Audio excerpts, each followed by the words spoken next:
Yeah.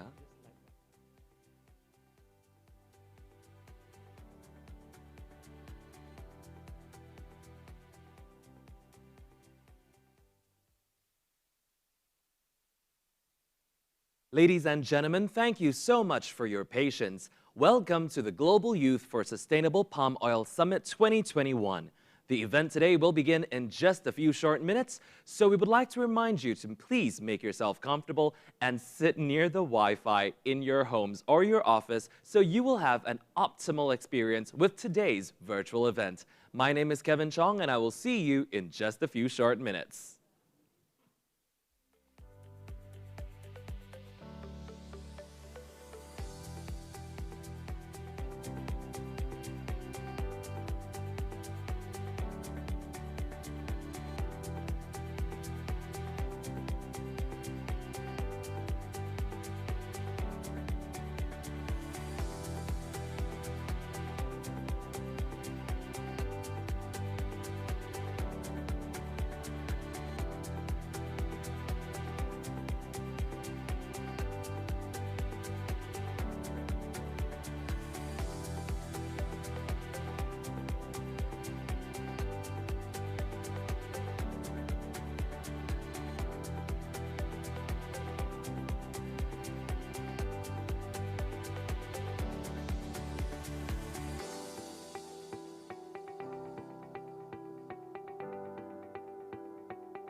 A very good morning or good afternoon. Selamat datang, 大家好，欢迎光临。欢迎光临吗？这是店吗？ Welcome to the Global Youth for Sustainable Palm Oil Summit 2021. My name is Kevin Chong, and I will be your MC for today's virtual event. I'm super excited today because I found out that we have friends from all around the world joining us for this virtual occasion. We've got friends from China, from Indonesia, from Malaysia, and also from India to discuss what we can do together to increase the demand for sustainable palm oil specifically in Asian countries. So for those of our friends who are joining us today, thank you so much for making it on time. And before we delve into things, I do have a couple of housekeeping rules I would like to share with you. Now, some of you who arrived early might have seen these on the screens already. All participants, you are automatically set to mute as you join this virtual event, just so that we don't interfere with other speakers. There's also simultaneous translation happening, so if you would like to listen to Bahasa Indonesia or Mandarin, the interpretations are available. On the control panels, click your interpretation icon and select your preferred language. Now, when it comes to Q&A, or if you would like to say anything, please look for the Q&A box on your screen and enter your questions there, as all the microphones will be, well, they'll not be activated. So if your question is specific to any speaker, just leave them a comment, tag them by their name, and they'll be able to see it. We recommend that you close all of your unnecessary tabs, all of your search engines, or your music playing in the background, just so that you could have an optimal viewing experience of this virtual session. Now, if you're asking me, hey Kevin, is that all? Well, I would like to tell you that there's one more thing called the RSPO antitrust statement. Now, this refers to the antitrust guidelines for the conduct of all of our meetings and conference calls. They can be found on the RSPO website. That means there shouldn't be any discussion of specific selling or buying of materials,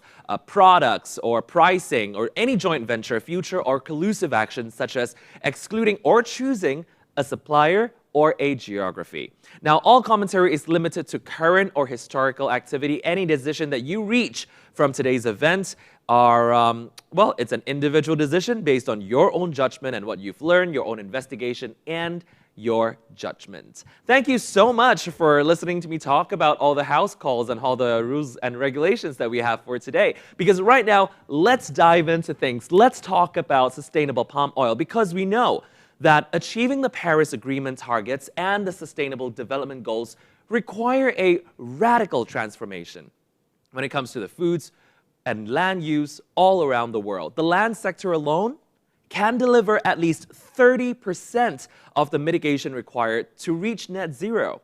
So in this context, companies with a land use footprint must try to embrace interventions to conserve and restore forests and other natural ecosystems in the landscapes that we source from as part as everyone's climate strategies. So to help scale up these investments, carbon accounting frameworks that provide the right incentives are very, very important. Now, today's summit will assess what's required to drive urgency and transformation to make sustainable food systems a reality, specifically where palm oil or its derivatives or fractions are used. So, what will we be discussing? Let's take a look. The role of youth and businesses in creating sustainable food systems and understanding the relationship between carbon emissions and climate change. What participants would have achieved towards sustainability and sustainable consumer behavior.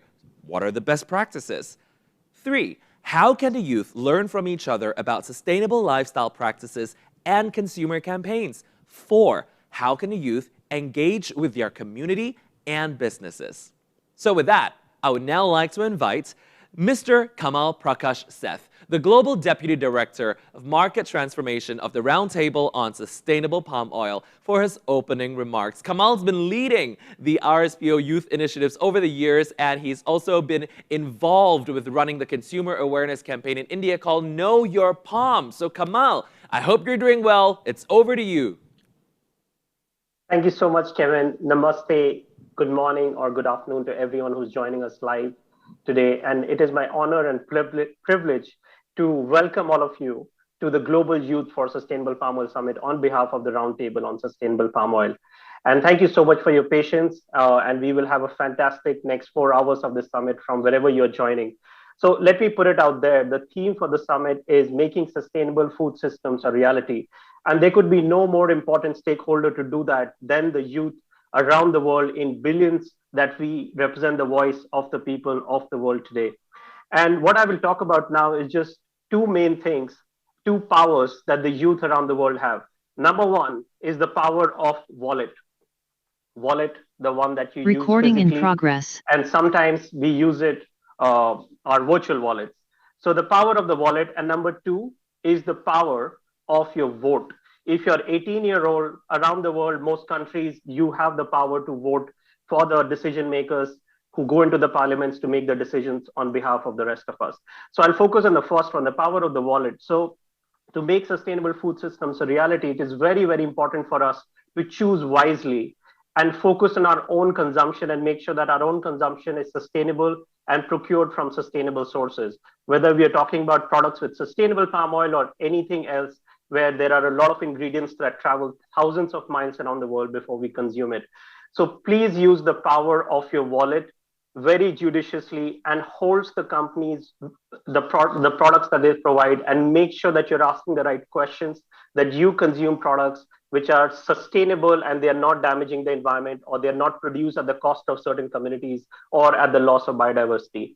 Number two is the power of your vote. If you are 18 and you have the right to vote and you have the chance to vote, please make sure you use that power. And if you don't have that, please make sure that you use the relevant forums to raise your voice for the governments to be more responsible when they make decisions on behalf of the rest of us. And that's the job that we have as truly global citizens of this world and truly global consumers of this world. We no longer can just sit in our countries and say, oh, there is a forest fire happening in another part of the world and I'm not concerned about it. Climate change knows no boundaries. And I ask all of you to make sure that you use these two powers judiciously. And this is our future, which is at stake here, and the next generation's future, which is at stake here. Before I finish, I really want to acknowledge some of our partners who helped us get started with this summit in 2019 in Bangkok. We had a physical summit. And I really want to thank People's Movement to Stop Haze and GIZ Thailand, who were our initial partners to make sure that we get started on the summit. And last year, thanks to the pandemic, we had to do this virtually, and even this year. So hopefully next year, we'll be able to come back to a hybrid or a physical format. But I really want to thank all our partners. For this summit itself, we have wonderful support from Youth for Sustainability India, Youth for Sustainability Malaysia, Youth in Sustainability Indonesia, and Chainmakers for Nature in China. Without the support of these partners, the summit would not have been possible, and we would not get more than 700 registrations for the summit, and hundreds of people are still joining us. So have fun, enjoy the summit, make sure you make your contributions in a judicious manner. And RSPO, as a 5,000 member strong community, a network, a roundtable, we are here to support the youth to make this transition to sustainable consumption and production. Over to you, Kevin.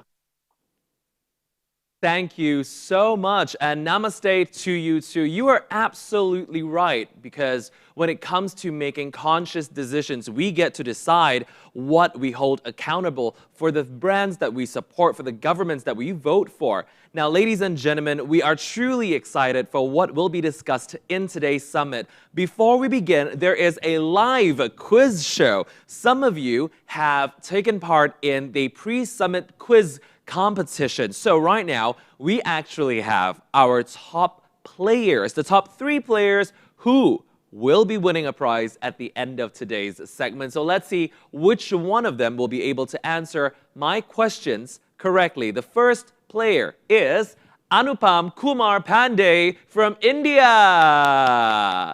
And the second player is Cheptia Amani from Indonesia. And last but not least, Shi Zhou Tan from Singapore. Hi, all 3 of you. Can you see me? If you can see me, you're going to wave back at me. Otherwise, you guys, I can see you on the screen. So wonderful. Now, 3 of you will receive prizes worth up to $500 US, $400 or $300 US respectively from the RSPO, the Roundtable for Sustainable Palm Oil. We will announce the winners at the end of the summit, but for now, here are the rules for the quiz. There will be 5 rounds of questions for the players. Each player will be asked 5 questions and will be awarded 5 points for each correct answer. Each player will then get 10 seconds. Once I ask the questions, you've got 10 seconds to provide me with the correct answer. More importantly, there's no negative points for wrong answers. If you don't answer a question correctly, the same question will not be asked to a different player. The scoring will be done by RSPO as per the terms and conditions mentioned on the quiz page of the summit's website. In case of a tie, I will ask you guys even more questions. But for now, we probably have 5 questions for each of you, and let's see who gets the highest score. So players, are you ready? Yes. Oh, wonderful. One of you turned your mic on, and thank you so much for that. Let's begin with the first round. Player 1. Player 1, your question is, which of the following companies is not a member of RSPO? The choices are Nestle, Amazon, PepsiCo, and Ferrero. Player number 1 from India. What is your answer? D. It's D. B, your answer is Amazon. It's D. All right, your answer is B for Amazon, and the answer is correct. You have won yourself some points for the first round. Thank you very much, player from India. Question number 2, which means this is for our player from Indonesia. Let's take a look at the question. Which of the following stakeholder group is not a part of the RSPO membership? Is it A, governments, B, processors and traders, C, banks and financial institutions? What is your answer? A. A. Your answer is A, the government, and the answer is correct. Congratulations. Wow, I feel like everybody's very, very well prepared. I might have to up the difficulty a little bit after this round. Let's take a look at question number 1 for player 3. Player 3 is our friend from Singapore. Let's take a look. Which of the following animals is not on the verge of extinction because of unsustainable palm oil cultivation practices? Is it A, orangutans, B, koalas, and C, Sumatran elephants? Which is your answer, player 3?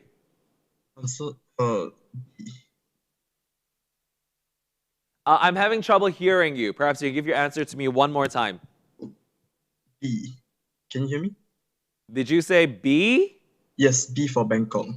B, and your answer is koalas, and you are correct. They're not on the verge of extinction because of unsustainable palm oil cultivation practices. Congratulations. Everybody passed with flying colors for the first round. Let's take a look at round 2. Player 1, I hope you're ready. Again, we're going to go player 1, 2, and 3 for every question, all right? Question number 2 for player 1. In the palm oil sector, what does the term FFB stand for? Is it A, fine fruit basket, B, finished fruit bunches, C, fresh fruit bunches, or is it D, free fruit basket? Which is your answer? It's C. You think the answer is C, fresh fruit bunches? And Yes. the answer is correct. Congratulations. Let's move on to player number 2. In the context to RSPO, what does the term RSSF stand for? Is it A, RSPO Scientific Systems Fund? Or is it B, RSPO Smallholder Support Fund? Or C, RSPO Solar Science Federation? Or D, RSPO Smallholder Signatory Fund? B. B, RSPO Smallholder Support Fund is the correct answer. Congratulations. Oh, wow. It's a tie for now, but let's see if player 3 can also answer question number 2. In context to the RSPO standard, what does the term PNC stand for? In context to the RSPO standards, all right? A, priorities and customs. B, plans and consultations. C, property and customers. Or is it D, principles and criteria? D for Denmark. Your answer is D, principles and criteria. And the answer is correct. Congratulations. All three of you have 10 points. Ooh la la. Now I feel like I'm playing the game of Who Wants to Be a Millionaire. We just don't have the trademark. We don't have the licensing to the soundtrack. But I can assure you it is happening in my brain right now. I'm thinking about the song to make myself a little bit more excited. I'm sure you guys are doing the same. Now let's take a look at round 3, question 1. Player 1, what is the scientific name of the oil palm tree? Is it A, Elaeus guineensis, or B, Elaeus oleifera, or C, Elaeus palma, or D, Elaeus oleo? It's option A. Option A, Elaeus guineensis.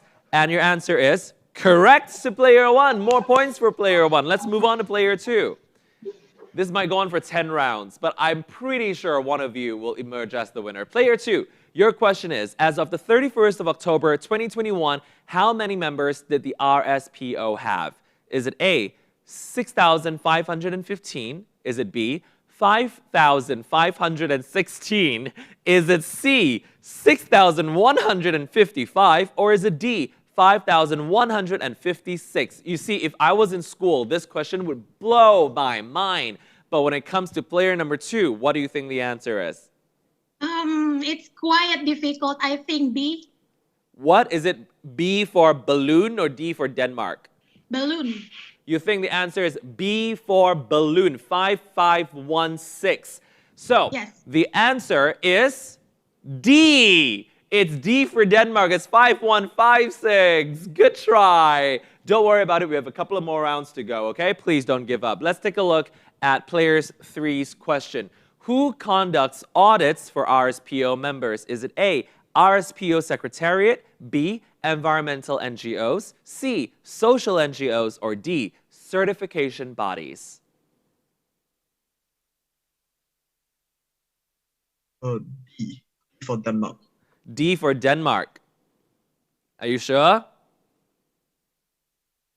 I don't actually have the right to ask you that question. D for Denmark is the correct answer. It is the certification bodies. Congratulations. Look at him. He just went, oh. I told you guys, you just have the Who Wants to Be a Millionaire song in your head, and this would just be super exciting. All right, let's take a look at question number 4 for player 1. Player 1, are you ready? Yes. As of the 3rd of December 2021, what is the estimated actual production of RSPO certified sustainable palm oil as per the RSPO website? So, A, 18.7 of global palm oil production, B, 19%, C, 19.5%, or D, 20%. So is it 18.7%, 19%, 19.5%, or 20%? What's your answer, player 1? Option A. Option A, the answer is 18.7% of global palm oil production. And I would like to tell you that you got it correct. Congratulations. Wow.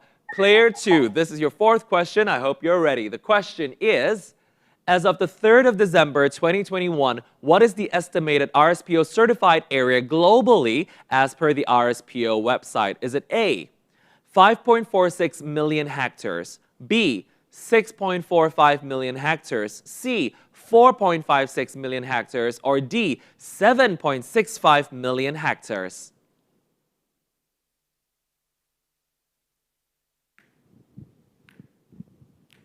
Dun, dun, dun, dun, dun, dun, dun, dun, D. dun. Your answer is D. D for Denmark. Is that correct? Yes. Your answer is 7.65 million hectares. The correct answer is 4.56. That is C, 4.56 million. That is the correct answer. I apologize, player 2. Don't worry, there's one more round. And who knows, the boys might have trouble with the next questions. Now, player 3, I have another question for you. As of the 3rd of December 2021, how many palm oil mills are RSPO certified globally as per the RSPO website? Is it A, 462, B, 642, C, 346, or D, 562? This is a tricky one, I think, because this one, I hope he's not. You have 10 seconds, so you can't Google it anymore. I apologize. I think the answer is A. You think the answer is A? And the answer, correct answer, is 462. It's A. You got it correctly. Whoa. Congratulations. So, we now have a tie between the two boys. Should we proceed with round 5? Yes? Let's go ahead with question number 5. And the question number 5 for player number 1 is, which of the following organizations is not a founding member of RSPO? Answer A, B, C, or D. The first one, Sime Darby. B, Unilever. C, WWF. D, AAK. It's option D. D for dog. B for? D for dog. D for dog. So you think the following organization is not a founding member of RSPO. Your answer is AAK. The correct answer is Sime Darby. So player number 1, you got one answer wrong for the first time. Let's take a look at the next question. It's for player number 2. What is the span of the RSPO certification? Is it 3 years, 6 years, 10 years, or 5 years? D. B, as in boy, okay. B, the answer is... D. Sorry? 5 years. 5 years. Well, Yes. Congratulations, you got that right. It is 5 years. You have gotten one more score correctly. I'm pretty sure our friends behind the cameras are counting and keeping tabs as we go. Player number 3, this is your 5th and final question. If you answer this correctly, you have a clear lead compared to our 2 other players. So let's see. Approximately what percentage of the produced CSPO is actually sold as RSPO CSPO? Is it A, 50%, B, 60%, C, 70%, or D, 80%? I think the answer is B. B for Bangkok. You think the answer is B for Bangkok. And the answer is A for Antarctica. The answer is 50%. Our player from Singapore, you finally got one question wrong. So now we actually have, I think we do have a tie between player 1 and player 3. So I am going to find out if we have more questions. Let me see. Do we have more questions? Yes, let's do it. As of the 31st of October 2021, let's put the questions on the screen. What was the total number of RSPO ordinary members as per the RSPO website? We now have player 1 and player 3, okay? Now, for anybody who knows the question, you can just raise your hand immediately and I'll call you out, all right? The answer, okay, we have answer already. Player 1 already wants to answer. Is it A, B, Option C, or C. D? Option C. C. Yes. C. The answer is 2117. Is that your final answer, player 1? Yes. The answer is D, 1977. You did not make a point for this round. I apologize. But let's move on to a second question, shall we? Second question is, as of the 31st of October 2021, which country has the second highest number of RSPO members as per the RSPO website? Is it A, the United Kingdom, B, Germany, C, Japan, or D, India? Second highest number of RSPO members. Gentlemen, does anybody have an answer? A. United Kingdom. Okay, player 2 has selected A, United Kingdom. The answer is incorrect. It is not correct. The answer is B, Germany. Technically, I'm just going to ask a question because the person who answers one question correctly, you will get it. But for now, I'll make it easier for you guys, which means I will ask one question to player 1 and then ask another question to player 2 just to make it fair, okay? Player 1, I have a question for you. As of the 31st of October 2021, how many retailers around the world has RSPO trademark license as per the RSPO website? Is it 85, Is it 14, C, 62, or D, 25? How many retailers around the world has an RSPO trademark license as per the RSPO website? Player 1, what is your answer? 62. The answer is B, 14. I apologize. Let's go to a next question. All right, our Singaporean player swiping some sweat off of his forehead. Will he get this one correctly and win the prize of 500 US dollars? Let's take a look. As of the 31st of October 2021, player 2, how many consumer good manufacturers around the world has an RSPO trademark license as per the RSPO website? Is it A, 407? Is it B, 704? Is it C, 640? Or D, 574?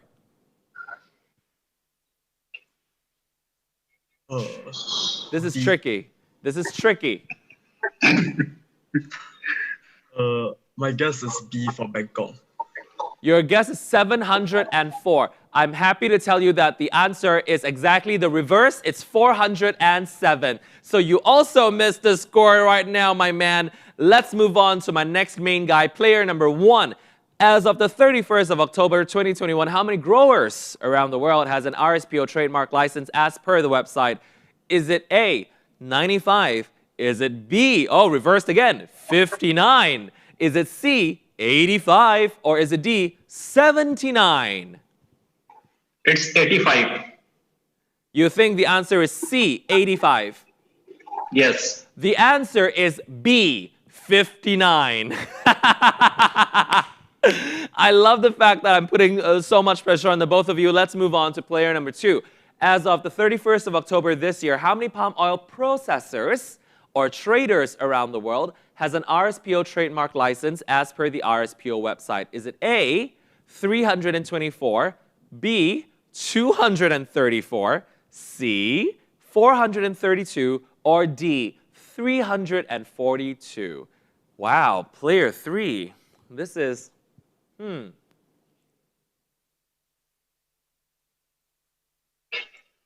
you have an answer? You only have 10 seconds, my man.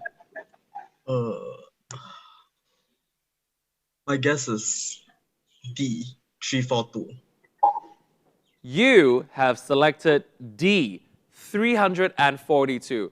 I have to tell you that that is not the correct answer. The correct answer is 324. So we actually have a tiebreaker even after this quick round, which means I actually have to phone a friend to help me out. Do I phone a friend? Let's phone a friend. By that, I mean the both of you, because I want the two of you to have answers. Let me ask you some more questions, shall we? Let's ask more questions. We are going to ask question number 7. Player 1, are you ready? Which year was RSPO founded? You see all the 4 options. It's 2004. B, 2004. And your answer Yes, right. is correct. Your answer is correct. All right. We actually have a lead right now. Do we give player 3 another chance? Yes, we do. Player 3, your question is, in which city was the RSPO headquarters located? Is it A, Jakarta, B, Bangkok, C, Kuala Lumpur, or D, Surabaya?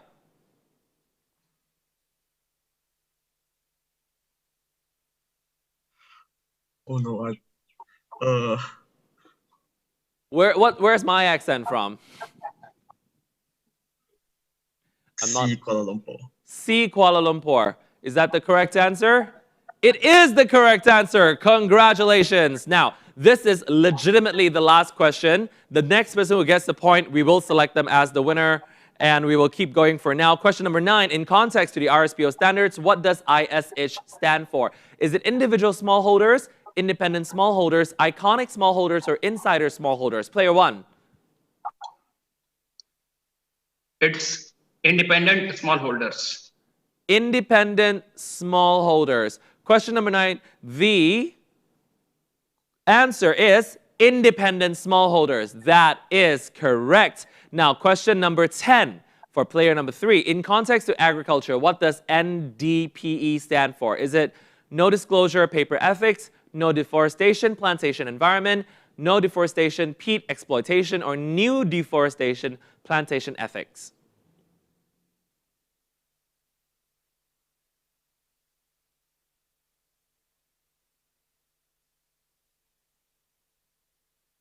I'm more excited than these two. You only have 10 seconds. I'll give you 5 more seconds. 4, 3, 2, 1. I know the answer. Answer is C. Sorry.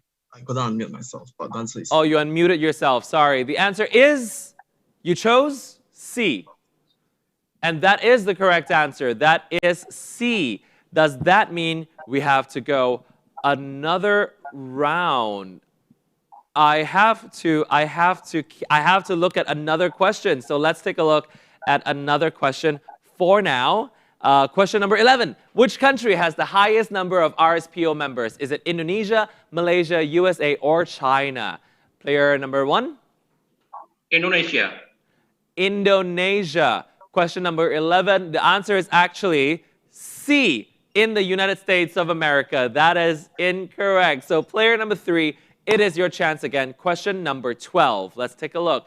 RSPO's theory of change and standard focus on which of the following impact areas? Is it people, profit, planet, plantation, prosperity, people, or planet, people, plantation, and people, prosperity, and planet? I'm fit. Number 12. Now, this is your final question. If you get this correctly, we have a tie. If you don't, player 1 becomes the winner. The answer is A. People, planet, profit. Question number 2. People, profit, and planet is your selected answer.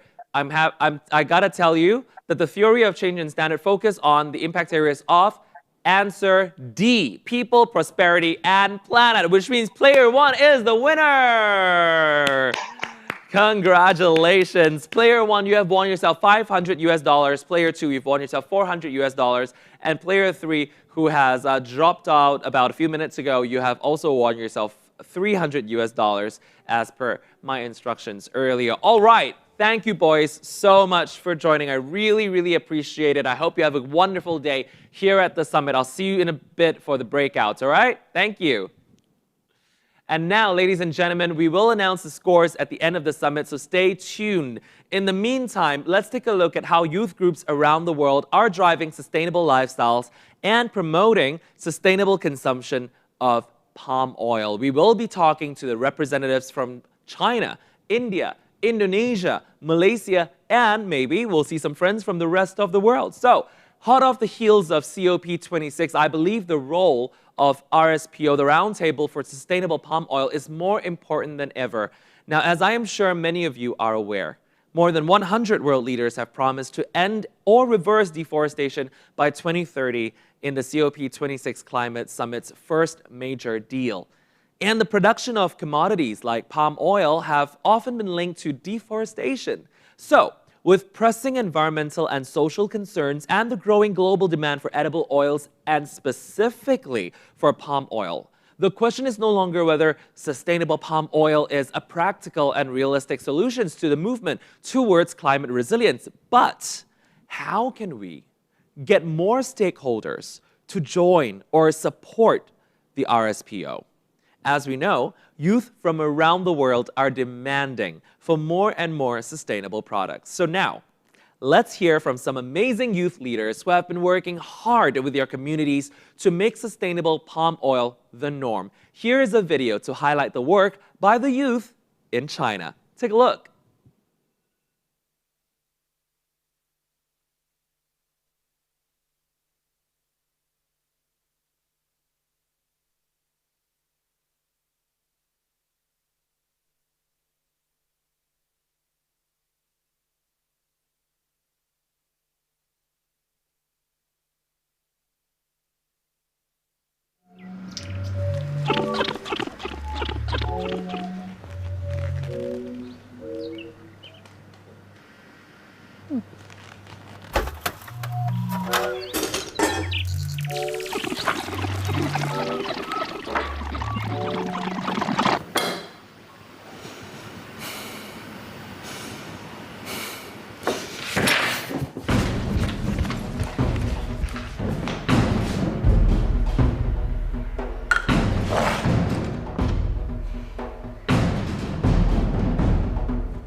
2018年360万公顷，助长了世界上一些生物多样性，并促进中国消费达到基本开发65%的可持续性作用。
我们从来都不是纯粹的旁观者。纷纷攘攘的世界不会停下它向前的步伐，但怎么走，姿态我们自己选择。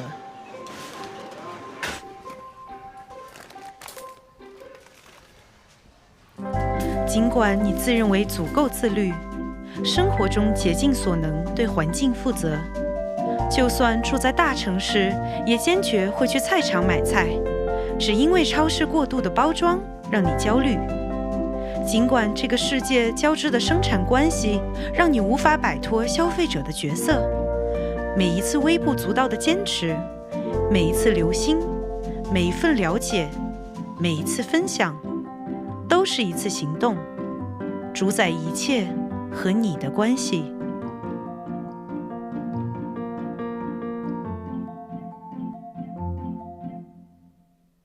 Oh, wow. Thank you so much, Yang Yang. 非常谢谢你，那个短片实在太精彩，太好看了。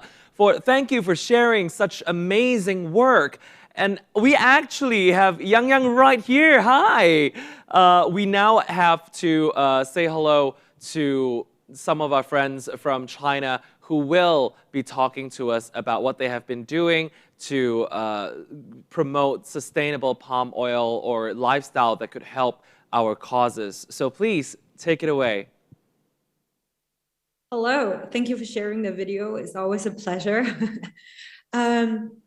Wait, am I supposed to? So can I cue my own slides? Should I just kill it? Or should I share my own screen? Can she share her own screen?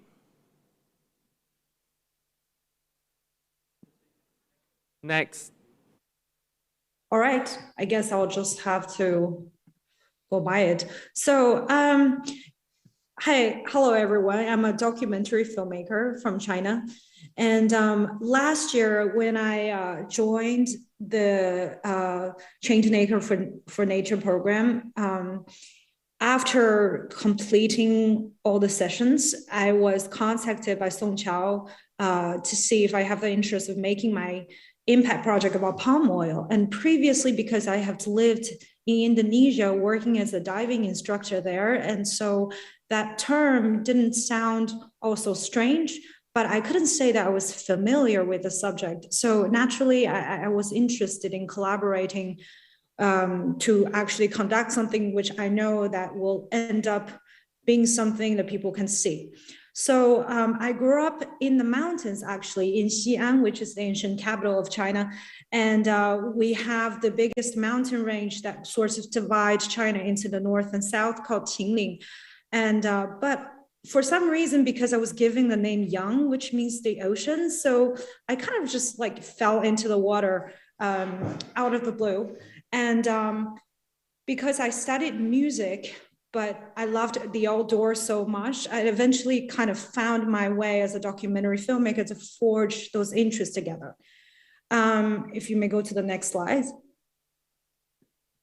please. So when I first started doing this project, I have to start a proposal, which I described. I did some research first. And then what I find out not only by reading things around palm oil, but I was eventually really surprised by, I was surrounded by it in my own house. And I have been frustrated for quite a long time about things that I was losing traces of supply chain. Like basically I grabbed anything from my kitchen and I couldn't tell where the materials were sorted from. So I sort of began from that direction and I started asking friends and, people older than me, my parents' generation, about palm oil. And a lot of people actually don't know what palm oil even is. So if I when I first started the project, I wanted to talk about sustainability as a choice. But unfortunately, because so many people don't know about the palm oil, I decided to set up a little cue in the story to remind them or to grab their attention and become curious first about what this thing actually is, then throw in this option of sustainable products in the video. And let's go to the next slide. So quickly, I threw together a storyboard and basically a script, but it's a pretty loose script since I wrote it just when I'm like at home and the story is acted by me and filmed in my own place. So I sort of was just thinking about how I can do it efficiently and creatively to arouse curiosity. And then after what we call the production preparation stage, we went into filming, and it was basically a group of friends. I only had a cinematographer to work with me, and then I invited my friend who's really creative, works in the construction industry actually, and she just came over for a few nights and we build tools and stuff. I actually attached a video in the next slide, just a very short blurb, which you can see some shots from behind. 来自古都西安，我是一名纪录片导演和制片人。也是一名自然创变者。真正的从事就是自然生态摄影这方面，其实时间也没有那么长，从17年开始吧，所以到现在也就4年的时间。但是从小到大，就是我觉得我的家庭带给我对自然的这种热爱就是一点一点积累起来的。先是小时候，我妈妈特别爱爬山。然后因为我们又是住在西安，离秦岭特别的近，所以基本上每周我都会到山里面，不管是爬山还是跟着我妈采野菜，跳到河里面去游泳，就是这些事儿。I apologize. I don't know what's going on, but the audio and the video isn't in sync. But yeah, that gives you some ideas of behind the scene. And I had the fortune to actually learn a lot about palm oil. From doing this project. I'm not a professional working in the sustainable industry, but a great honor to have done this project through Changemaker for Nature. Thank you. Amazing work. Don't worry about the video. We got the gist of it. I love that you shared 2 videos, and you also talked about how you grew up and why this is important to you and personal. Now, ladies and gentlemen, please help me welcome Song Qiao Yao, who will tell us more about the Changemakers for Nature project in China. Hello, everyone. Good afternoon. And really a big honor for me to be here and presenting to you about some of the work we have been doing in China. Last year, we launched an initiative called Changemakers for Nature. And you have just heard one of our own, Yang Yang, who was also one of the final recipient for the Best Impact Project and also for the Global Youth Challenge Award. So Changemakers for Nature was launched last year by our organization, Wildbound, in partnership with RSPO, as well as a few other partners. We actually launched in person in 2020. If you go to the next slide, in July, the Sustainable Palm Oil Conference, when we had it in Suzhou in China. So compared to a lot of colleagues who have been working on youth projects of sustainable palm oil in India and in Indonesia, we're really still a baby in China, but we have been trying to make strides within the short year that we have been working on Changemakers for Nature. If we go to the next slide, please. So why do we need Changemakers for Nature? I don't think I need to go into too much detail about our forest and nature are in danger, and we need education, and we need young people to have the tools to actively solve these issues. And while being based in China, it is we see that China has a shared responsibility that as a really big palm oil consuming country, that we actually have the responsibility to contribute and to work together with different stakeholders and different partners around the world. So next slide, you will actually see that we have designed a roadmap in a way, our theory of a change and our education journey for a Changemaker for Nature. We have lots of young people these days who become interested in environmental issues, but how can they go from someone who just have some interest to someone who can actually make a difference in their community, whether it's for forests, for sustainability, or on climate change and biodiversity. So this is a roadmap from empathy to impact. So we help young people develop their care for environmental issues and give them tools to let them become aware and able to solve some of these challenges, and then empower them to act and make an impact through impact projects. So next slide actually illustrates the impact we have made through this 1 year of launching Changemakers for Nature. So we have done quite a few online and offline education programs, and altogether we have already had 35 plus impact projects from young people all over China, and over 30 colleges and students and 20,000 plus students and teachers have been reached through this initiative. And all in total, all the different social media posts, including Yang Yang's video and a few other videos of Changemakers for Nature, have reached 6 million views. So we have been trying. China is a big country, so these numbers are actually still small, but it is a good starting point for us.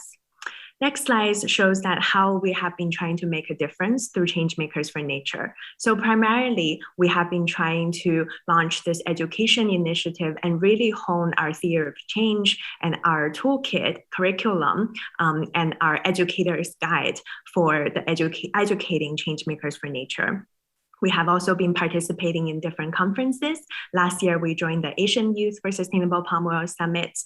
We have also been participating at COP15 of the UN conference, the Convention on Biological Diversity, and Wildbound is one of the co-organizers with RSPO at the Youth Parallel, which will happen next April.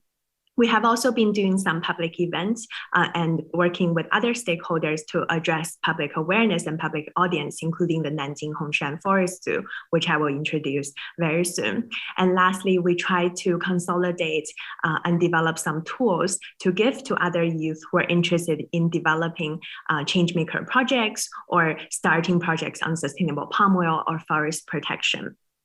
So next few slides go into the details of our education program. Here you can see we have had artistic scribing of each of the session. We're developing these into more detailed curriculum plans, which will be available online and for all to have access. Next slide shows mostly the testimonials from some of our participants, and they have really learned a lot about biodiversity and also have joined a community of young people.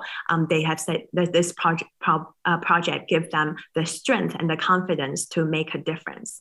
And next slide, you can see that another Changemaker for Nature, who is Xiao Lin, has actually developed a 40-page report after our course to looking at retailers and supermarkets' impact on global forests, and actually have written to companies and had lots of follow-up projects also with the US Use Gen Z for the Trees in collaboration. So all very exciting.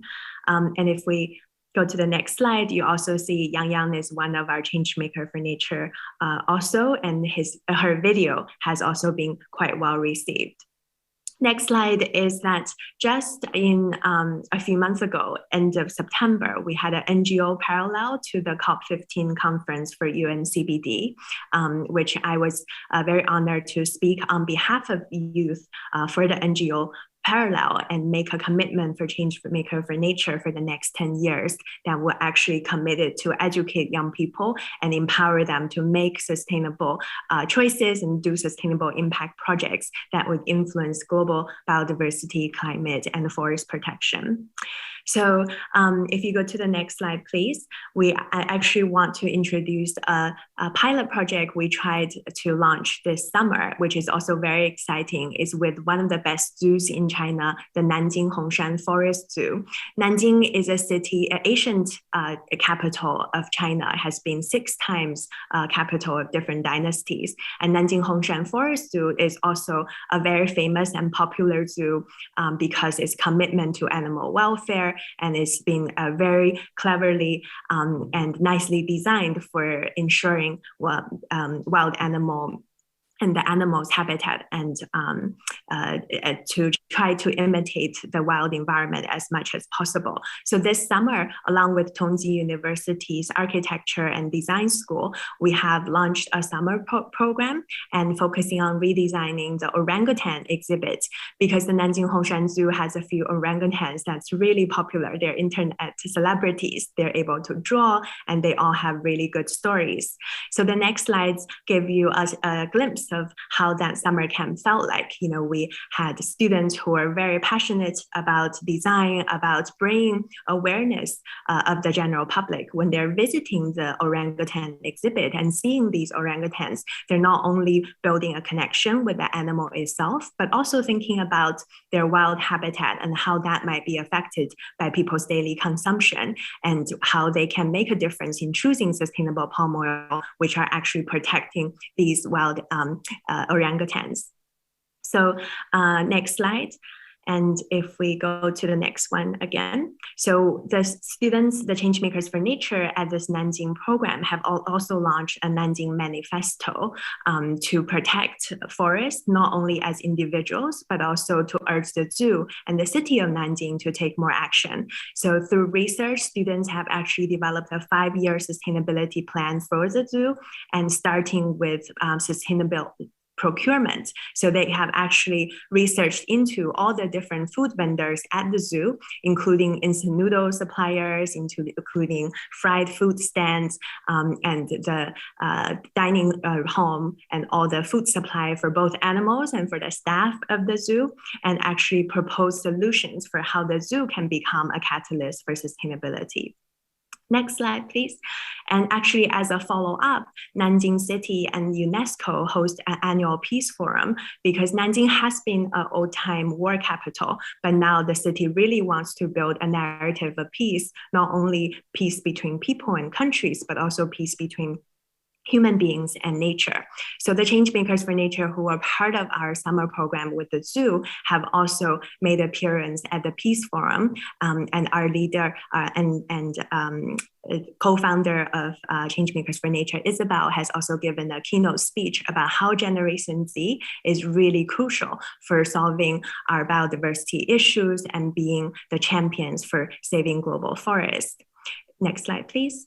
And we actually launched together a Nanjing Forest Manifesto along with the Nanjing Hongshan Zoo, with Tongji University, and with high school and secondary school representatives, as well as Wildbound, that we're actually committing to protect forests, and we'll try our best to actually work in the city of Nanjing with different stakeholders to start actions on the local initiative and on the subnational level to actually realize all of these grant targets, whether it's China's national climate targets or these global targets about protecting our forests. So next slide, please. As I mentioned, that we have consolidated a lot of our learnings in developing curriculum and toolkit, and my colleagues will introduce more in the breakout session.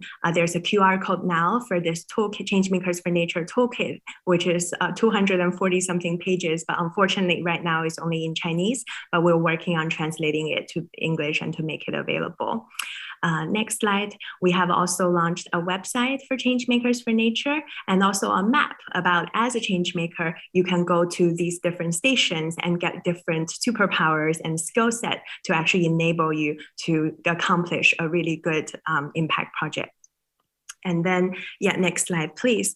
And I want to say the slogan for Changemakers for Nature is that just like forests, supporting each other makes us stronger. And just as nature, diversity makes us stronger. So as youth from different countries and youth with different skill set, whether you're a documentary filmmaker like Yang Yang or a researcher like Shell, or a passionate educator like many in our networks, or you're from a zoo or the government or a company, it's really important that we all work together to actually make this shift towards sustainability.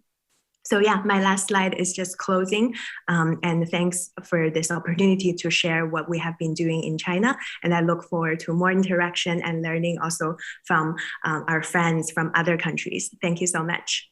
Thank you very, very much, Song Xiao, dialing in all the way from China to talk to us about changemakers for nature. And I really, really love all the efforts that has been put in. We hope to learn and hear a lot from you soon again. Now, here's a video to highlight the work by the youth in India. Let's take a look.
Thank you so much for watching. For now, please welcome Punya Sloka Panda, National Coordinator of Youth for Sustainability in India, who will share more about their projects and efforts for sustainability. Hello there, Punya Sloka. Hi.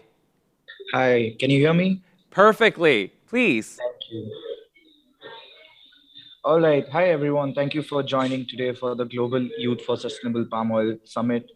I would say it all started back in 2019, the pre-pandemic era, and when COVID was not a thing at Bangkok, where I was representing India. And after that, I did realize that all of the discussions has to come out of the four walls of the room, and youth has to be part of the solution. And with a motive of action before reaction, we started with 6 volunteers on 3rd of January 2020, Youth for Sustainability India clubs. We went on to form something called as the Youth for Sustainability India Alliance, which is a greater initiative with the companies and other civil societies and other stakeholders who align their interests with youth, climate action, responsible consumption and production. And when I speak about the clubs, we have come a long way. We are just 1 month away from celebrating our 2nd anniversary. Exactly next year, this time we will be celebrating our anniversary. Now, talking about the clubs, what work we have done and how we have emerged out, I would say that today we are 420 volunteers across 21 cities in India. Can I request to move to the next slide, please? So across this 21 cities, we have collaborated with 10 plus colleges, 5 plus schools, and I can tell you that we have 4 more schools and 5 more colleges to come on board to YFS before we turn 2 years old. We have done multiple events across the state of Odisha and also virtually global events where we have invited speakers from all around the world, from all around the country, resource people from the Department of SDG 12 and 13 to speak for the youth. We have done fundraisers to support villages, 7 villages in Asia's second largest biosphere, to protect the burning of forests and everything. There has been youth interactions between the urban youth and rural youth, and we have supported these villages to provide alternative methods of income so that they do not have to burn the forests to collect the forest products and affect the biodiversity. So this has been one of our significant achievement in the year 2021 under the campaign called as Revive Similipal campaign. Can we move to the next slide, please? This is again about the Youth Impact Project, which I've already spoken about. Next slide, please. Yes, so besides the 7 villages in Similipal, what we have done is we have also incubated 2 more villages near the capital region of Odisha, which is a state in India, which is called as Bhubaneswar, and we have supported 40 youth in those villages in the outskirts of our city limits to support them through various ways. We have used sports as a tool, afforestation or tree plantation drives, notebook making, awareness through board games, eco games, and a lot of other activities to support them and to motivate them to the mainstream of sustainable development goals. Can we move to the next slide, please? Next, many of our volunteers are actively involved in many other workshops, which also relates to a concept called as ecofeminism, where women take the lead role for sustainable development goals and climate action. And under that banner, we have done workshops for sustainable menstruation. And for the youth in these villages, like I was mentioning, we have developed something called as a board game or an environment board game, where people understand that if we are doing something good for the environment, the nature will reward in its own way. If we are doing something bad for the environment, the nature will punish in its own way. Like my mentor Kamal said, always mentions that, we need to save ourselves. Nature can protect itself. And we see the number of cyclones and number of havocs that are being caused. And as I speak, we are also suffering with another cyclone in Odisha currently. So this is all due to the climate change and all. And we have used a unique way of board game to teach that message to the youth using the concept of karma, which we follow a lot in India. Can we move to the next slide, please? Yeah, this has been a major achievement across 2 years. We have completed 600 plus trees planted across different locations of Odisha in schools, in colleges, in institutions like of the government institutions, alongside the footpath where the people walk and cycle on a daily basis. Across villages, we have completed 600 plus trees planted, and everyone would be happy to know that we still have funds left for 400 more trees to be planted, which we will gradually complete because there are specific seasons for planting the trees, and hence we will plant when the right season comes for them. Can we move to the next slide, please? This was another major achievement along with the Global Deputy Director for Market Transformation, Kamal Set, and my mentor for RSPO. We did Know Your Palm workshops with school and college students at Belgadia Palace, where we invited the local youth and also got youth from outside to come and understand why it is necessary for the youth to take action for sustainable palm oil. So in collaboration with RSPO and a lot of other youth initiatives in India, and along with the YFS clubs, we have taken this opportunity, and I would say as our responsibility, to run this campaign called as Know Your Palm campaign. To support us with this campaign, we have always had a lot of support from local climate influencers and everyone on field, bloggers, food bloggers, and everyone, because palm oil is something that is used in ingredients in our daily life products, starting from the day when we start our day, just as you saw in the video from my Chinese counterpart, that from the beginning of the day, when we start using from the toothpaste to the breads to the chocolates to the spreads to the vegetable oils to chips to everything has a component of palm oil. And how can we ensure that it is sustainable? How can we drive this conversation through the youth, through the consumers, that we ask our brands, we ask our corporates, we ask our governments to choose the sustainable palm oil? So a lot of such workshops and initiatives have been done, which you can see in the following slides also. This is part of the same Know Your Palm campaign, the online activities, the posts on the social media, everything. You could just browse through the slides, the Know Your Palm campaign slides. Can we move to the next slide, please? Thank you. Yes. Next. All right. Another major partnership other than this Know Your Palm campaign has been with Odisha Football Club. I'm a strong believer of something called as the Medici effect, where two unrelated things are captured, intersected, and a beautiful output comes out from it. We have combined sports with sustainable development goals. Sports is a tool which helps us to build unity, resilience, and bring people together, especially when it comes to the youth. Here in India, and in particularly in villages of Odisha, we have found out that football is a big driver to collect the youth and to bring them into one place. So we have collaborated with Odisha Football Club, which is a premier club playing in the Indian Super League, and we have traveled across Odisha to 6 districts. Almost 12 villages have been covered, where we have gathered the youth through the sports and set up our YFS clubs there to work with the village youth and to ensure that they are following the sustainable practices. They are not against the nature, because we as urban dwellers have already moved a lot away from nature. But if the villages start moving away from the nature, start cutting trees, start being unsustainable in their lifestyle, then there is a major risk. There is a major problem that more of this COVID will happen, which is also a zoonotic disease. There is a problem that there will be more issues in the climate destruction, in the environmental degradation, in the patterns of climate change. Patterns of climate will change, and there will be unseasonal rainfalls and all. So to ensure that the people who are at the core of the nature, staying very connected to the nature, actually continue to stay sustainable in their lifestyle. So this initiative has gathered a lot of support and media attraction from around the world, not only Odisha or India, from around the world. And there are many other clubs playing in that league who are now looking forward to do this kind of community engagement. Can we move to the next slide, please? This is again part of the plantation drive that I have already mentioned. So thank you so much. I think I'm done with whatever I wanted to mention, but I'll end with repeating this statement again, that we are meeting today virtually. 2 years back, I had the privilege to travel to Bangkok to meet all the youth from across the Southeast Asia in person.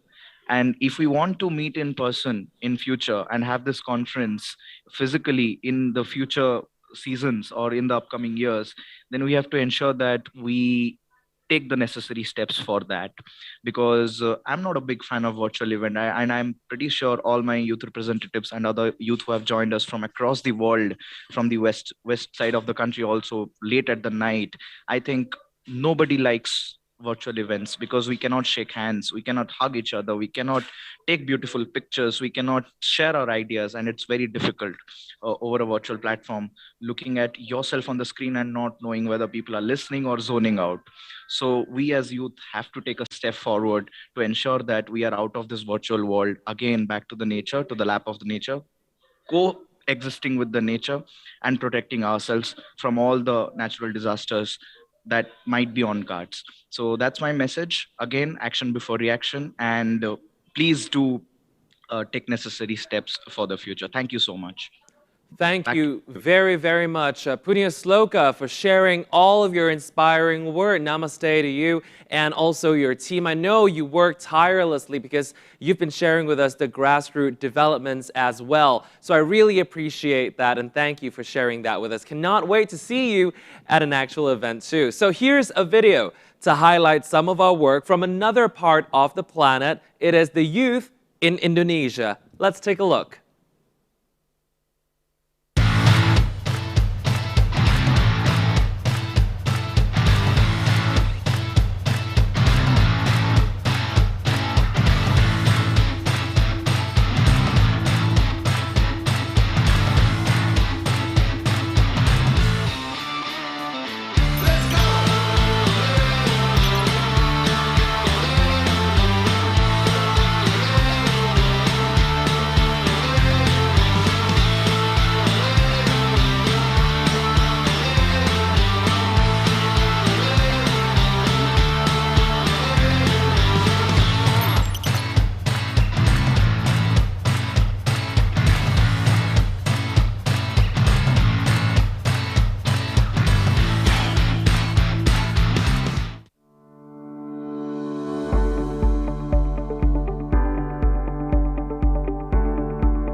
Oh, wow. I haven't been to Indonesia for, well, how long has the pandemic been hitting us? It's so wonderful to see that our friends from Indonesia are still trailblazers, record breakers, and change makers when it comes to the subject of sustainability. So now, please help me welcome Aditya Latif Prahesta, the National Coordinator of Youth in Sustainability Indonesia, who will share more about their campaigns. Hi. Hello, Kevin. Thank you very much for introducing me today. Shall I begin my presentation? Yes, of course. Okay, before I begin, good day, everyone. I'm very thrilled and happy to see you guys here in this Zoom meeting. And then before I begin, let me introduce myself first. My name is Aditya Latif Prahesta, and then I am the National Coordinator of Youth in Sustainability Indonesia. Okay, next slide, please. Okay, a common phrase we hear is that youth is leading the world. Youth have the responsibility to make a better society through their movement by spreading information and getting involved in campaign to combat climate change and its negative impact to our planet. Based on that spirit, here we are, Youth in Sustainability Indonesia, who united together to create a better society in Indonesia. Youth in Sustainability Indonesia is a youth community that formed by RSPO, WWF Indonesia, The Body Shop Indonesia, and Sinar Mido in 2017, which is aimed to increase youth awareness about responsible consumption and climate action in Indonesia through education and positive campaign. Now we have 5 regions in Indonesia, including Jakarta, Bandung, Jogja, Malang, and Bali. And then we have more than 300 members in this year, all over Indonesia. Also, since 2017, we gained more than 10,000 engagement in our activities. Our vision is to develop young leaders who are able to drive and to raise the voice for the change in consumer lifestyle into smart consumer. Okay, next slide, please. Okay, based on that vision to take care of the environment, our spirit is based on 4 points for United Nations Sustainable Development Goals, which is point number 11, sustainable cities and communities, point number 12, responsible consumption and production, point number 13, climate action, and point number 17, partnership for the goals. As youth community, this community is led by youth all over Indonesia. Now, if you see the board of director, there is me, National Coordinator of Youth in Sustainability Indonesia, Aditya Latif Prahesta, and then my vice, Wahyu Viariani. I hope she is in this room. And then I have a secretary and finance, public relation, program, social media. And then because we have 5 regions in Indonesia, we also have 5 region leaders in every region in Indonesia. Okay.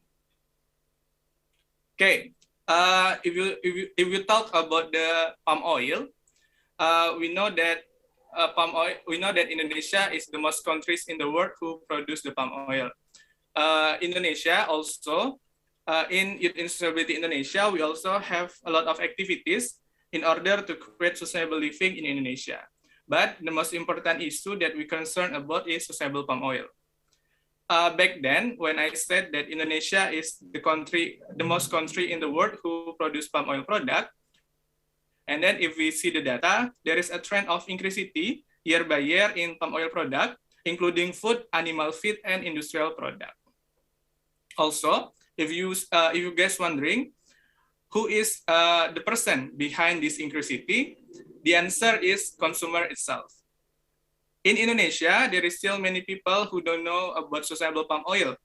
Therefore, in Youth in Sustainability, we run over the responsibility to educate people, consumer, and youth to create a better community and solve those issues together. Why we concerned about this educating consumer? It is because consumer have the power to control the goods produced by the producer in simple way. If you talk about that, consumer is the actor in the market. Because consumer have an important role in the market and to influence businesses to create sustainable product, we in Youth in Sustainability Indonesia have a lot of activities to educate and empower consumer, especially especially youth, about sustainable palm oil and sustainable product. Some of those activities are like seminar, talk show, webinar, and of course, there is arranged in palm oil. We hope through those activities, a lot of people will change to sustainable palm oil soon as possible. And then for the record, if we run the activities, we also collaborate. We also have a collaboration with RSPO, WWF Indonesia, Super Indo, and other organizations which is concerned about sustainable living that based in Indonesia or all over the world. And then next slide, please. Okay, thank you. In Youth in Sustainability Indonesia, we also organize a lot of competition on palm oil. It is because we believe through that event we can reach more than youth to acknowledge about sustainable palm oil itself. Some of those activities we run is like writing competition, design competition, jingle and video making competition, sustainable palm oil video challenge, and lately we have run the TikTok challenge competition. Next. Okay. In order to run our campaign to change the community to move to sustainable palm oil, we also educated the community about sustainable living. And we also create a digital campaign in sustainable living and sustainable palm oil in our Instagram, Facebook, YouTube, and also Spotify. For the note, in Spotify we also have a podcast. If you guys love to hear some podcasts, let's visit our Spotify in Youth in Sustainability Indonesia. Okay, next. It seems. Can you hold the video, please? Okay. Okay, sip. It seems like we only have an online activities, right? But in Youth in Sustainability Indonesia, every year before this pandemic hit us, as that Kevin says, it's 2 year pandemic hit us. Youth in Sustainability Indonesia also held campus roadshow and field trip to palm oil plantation in Riau, Sumatera, Indonesia. I hope you guys know that Riau, Sumatera, Indonesia. And then in these activities, it's aimed to introduce youth. About sustainable palm oil, how this sustainable palm oil was made, and then how the sustainable palm oil can impact the community and then the environment around the factory. Okay, to see more about our activities, let's see this video that we prepared before. For disclaimer, this video was taken before the pandemic, so this is no health protocol day before. Let's enjoy the video. I bring you palm oil plantation on your seat.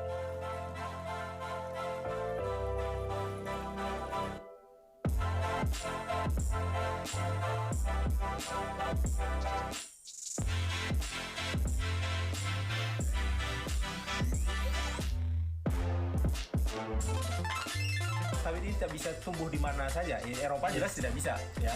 Di Indonesia ini kan memang satu nilai tambah juga bagi bangsa kita lah.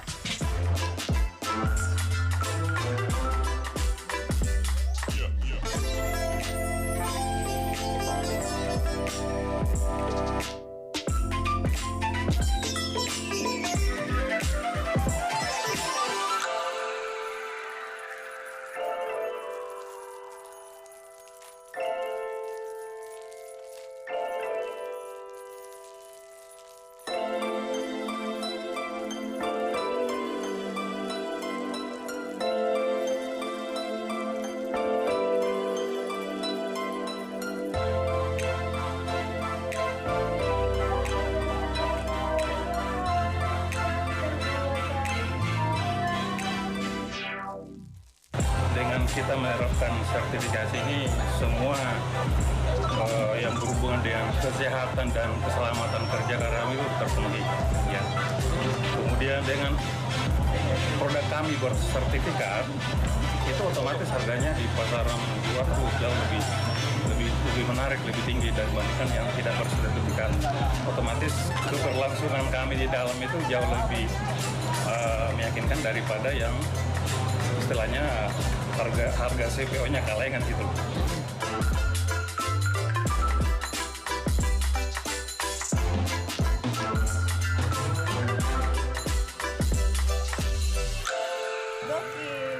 Ambiar. Seru banget.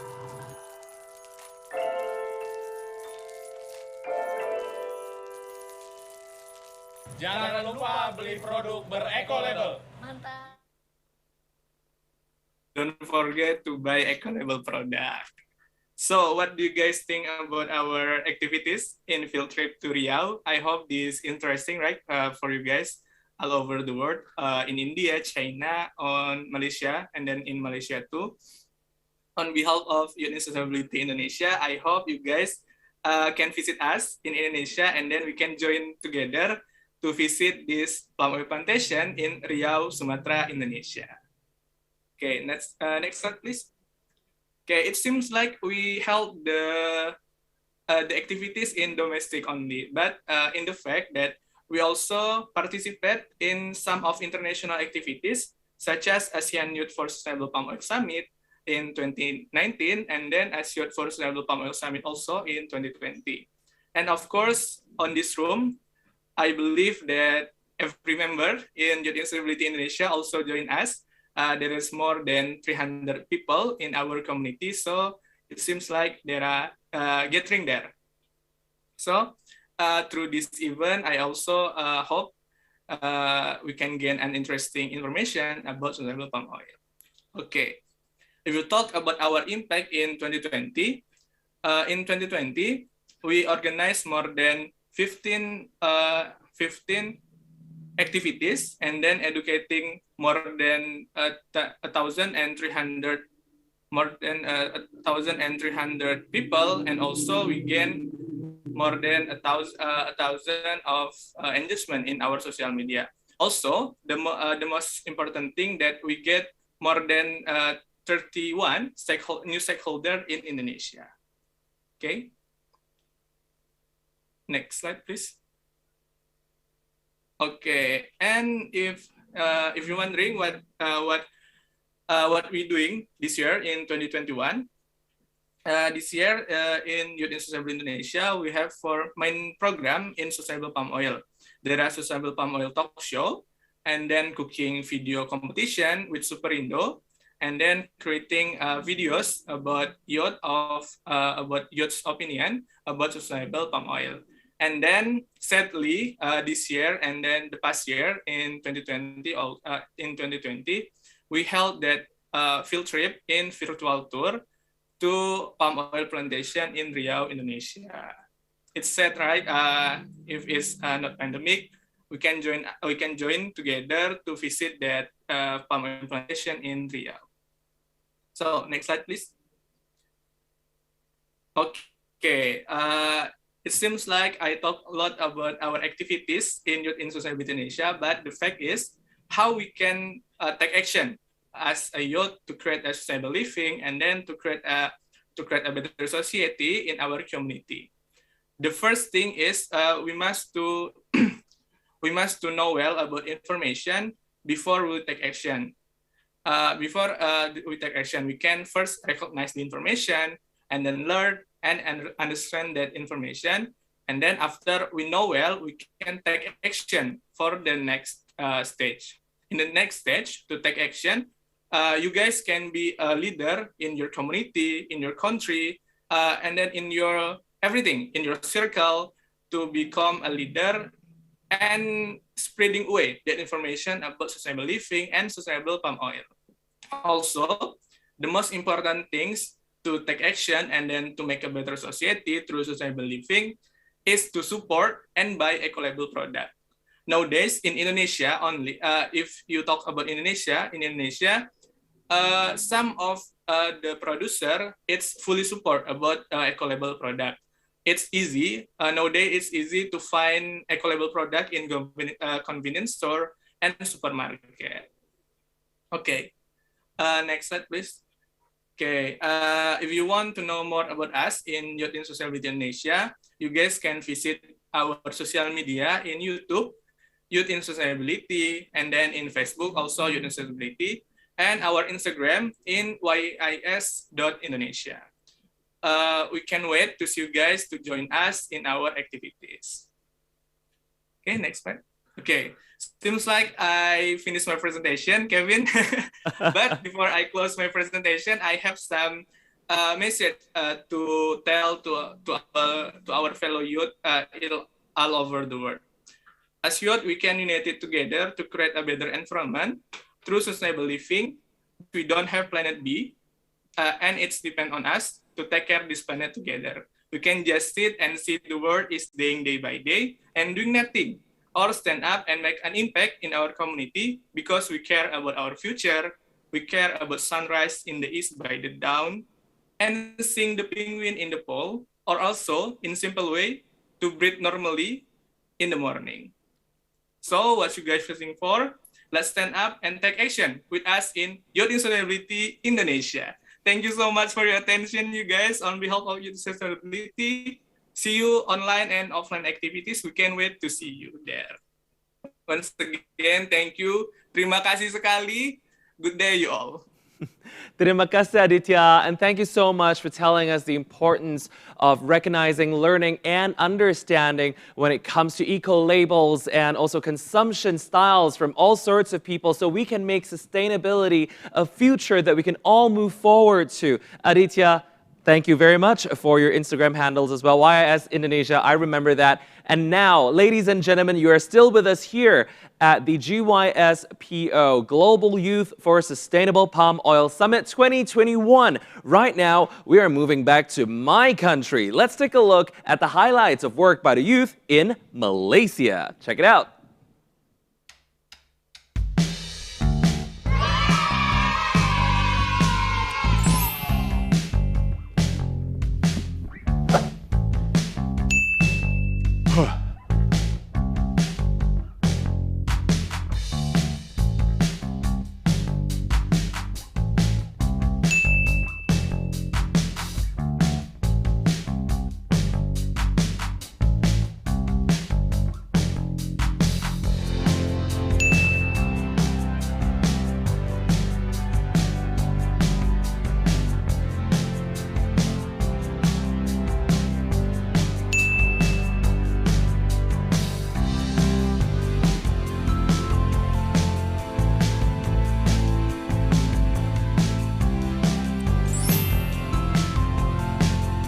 Hi, I'm Nidhi.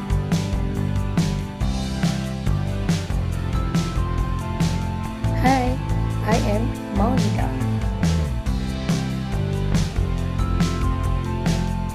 Hi, I'm Shafika.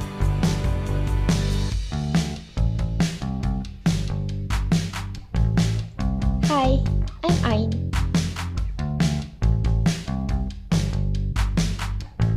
And I am Sakina.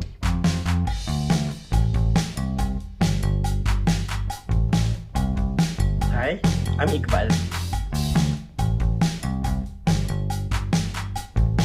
Hi, my name is Alia.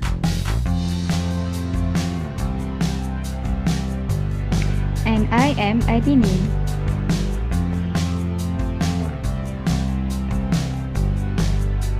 Hi, I am Sarah.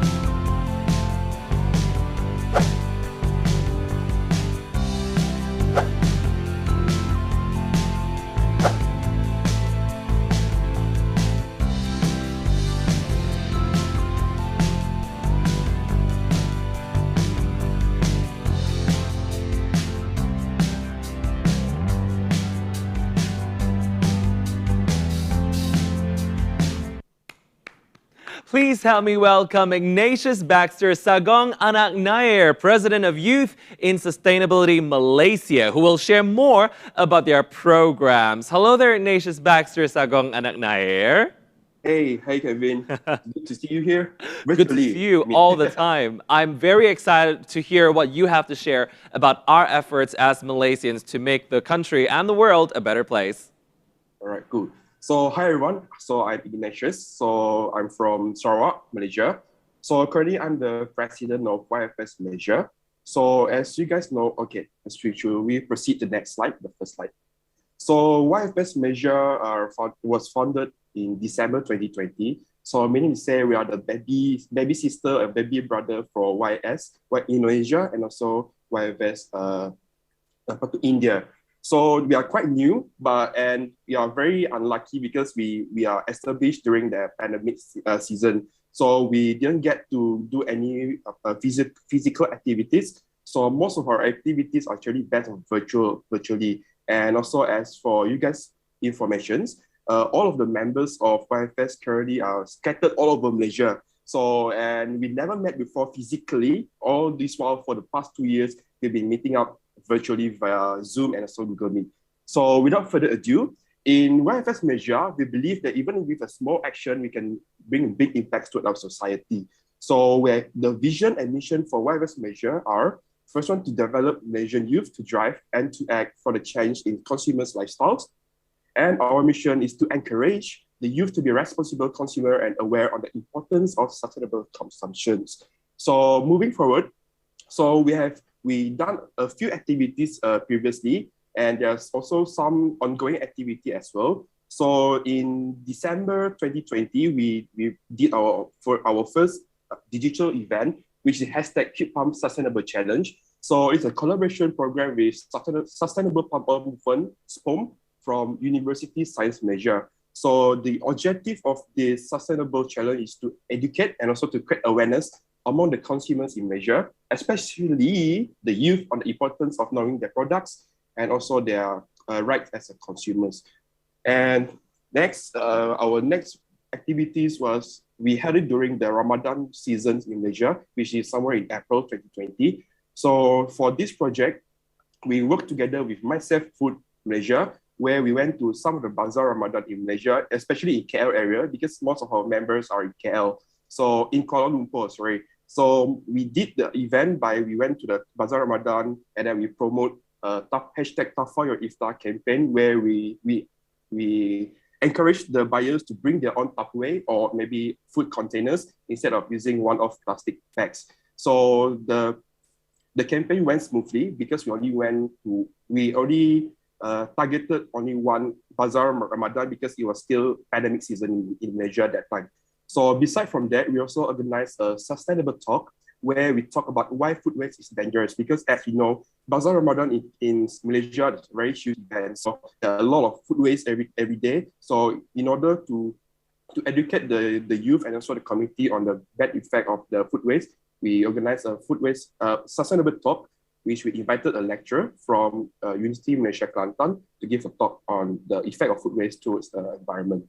And then moving forward, we also, during the International Orangutan Day 2021, which is this year, we organized a webinar where we talk about the conservation efforts done by the organization in Malaysia towards the orangutan conservation.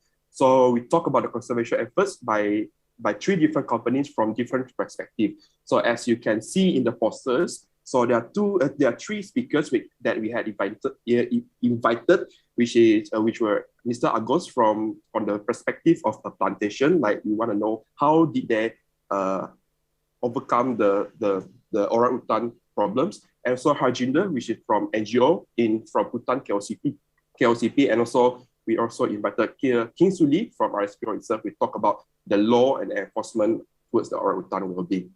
And then moving forward, so for our ongoing activities, so we initiated a youth network session with YNS. So we started this program since July this year. So it's a continuous project where we spend around 6 months, and it's a collaboration project with Green Representative Network GRN from Monash University. So Monash University is the second university that collaborated with us through our establishment. So during this event, the syllabus we took the syllabus from RSPO Sustainability College. So you guys can check it out in their YouTube, RSPO, and you guys can learn a lot from there. So the event was held every the 4th, 5th of the month. So this month will be our last sessions. So I hope the youth from Malaysia can join us and we can make the event more meriah in Malaysia. So So for this youth network session, we are focusing on 3 pillars of sustainability topics, which are the planet, people, and prosperity. So that's why we are doing this event so that we can educate the youth in Malaysia on the pillars of sustainability that was introduced by RSPO. And then next, I think this our letters podcast. So we are using Clubhouse platform. It's a collaboration with several local NGOs. And the objective of this sustainable talk was to discuss sustainable topics and also to educate the community on the importance of sustainable practices. So it was held every fourth Saturday of the month. And so far, we already done 2 sessions. We were invited Miss Kavita and so Miss Jasper from the local NGO in Malaysia. So yeah, I think that's all that I present to you guys today because we are still new and we never done physical activities before, but we're looking forward to do physical activities probably next year or maybe meet our brothers and sisters from India and also Indonesia physically during the summit next year or whenever it will be held in the nearest future. So yeah, next slide. So do follow us in our social media, YFS Malaysia and Youth for Sustainability Malaysia for Facebook. And if you have any inquiries or any idea to collaborate with us in the future, you can just email us in yfsmalaysia@gmail.com. So once again, from Malaysia, we believe that the changes are from us. So in order for us to see a better world, we have to change ourselves before we change the others. So I think that's all from Malaysia. And thank you for having us today. Thank you very much. Thank you very much, Ignatius, for sharing your wonderful work with the Youth for Sustainability Malaysia group. Wow, you know what, guys? I feel so inspired after watching Ignatius and also our other friends from different parts of the world and getting to know about your youth-led initiatives. We are now moving in to session number 3. We're calling it a fireside chat, but are we gonna spark something new when it comes to ideas in sustainability? Let's find out. We would now like to move on to this chat with some experts and thought leaders. First of all, I'd like to welcome our esteemed speakers to join this chat. So, first up, Aini Hassana binti Abdul Muttalib, the research officer from the Institute of Tropical Biodiversity and Sustainable Development, University Malaysia Terengganu. And our second guest, Arcelia D. Handayani, head of online team, Earth Hour Indonesia and creative campaign head for Earth Hour Bandung. Number 3, Catherine Barton, Field Conservation Manager from Chester Zoo in the UK. And also to moderate this entire session, please help me welcome Kamal Prakash Seth. You met him before. He's the Global Deputy Director, Market Transformation for RSPO. Kamal, it's over to you. So much, Kevin. As you said, I feel so inspired right now after listening to the youth leaders from around the world, and especially in the Asian part of the world. And I know that we are running late, but we'll try to catch up.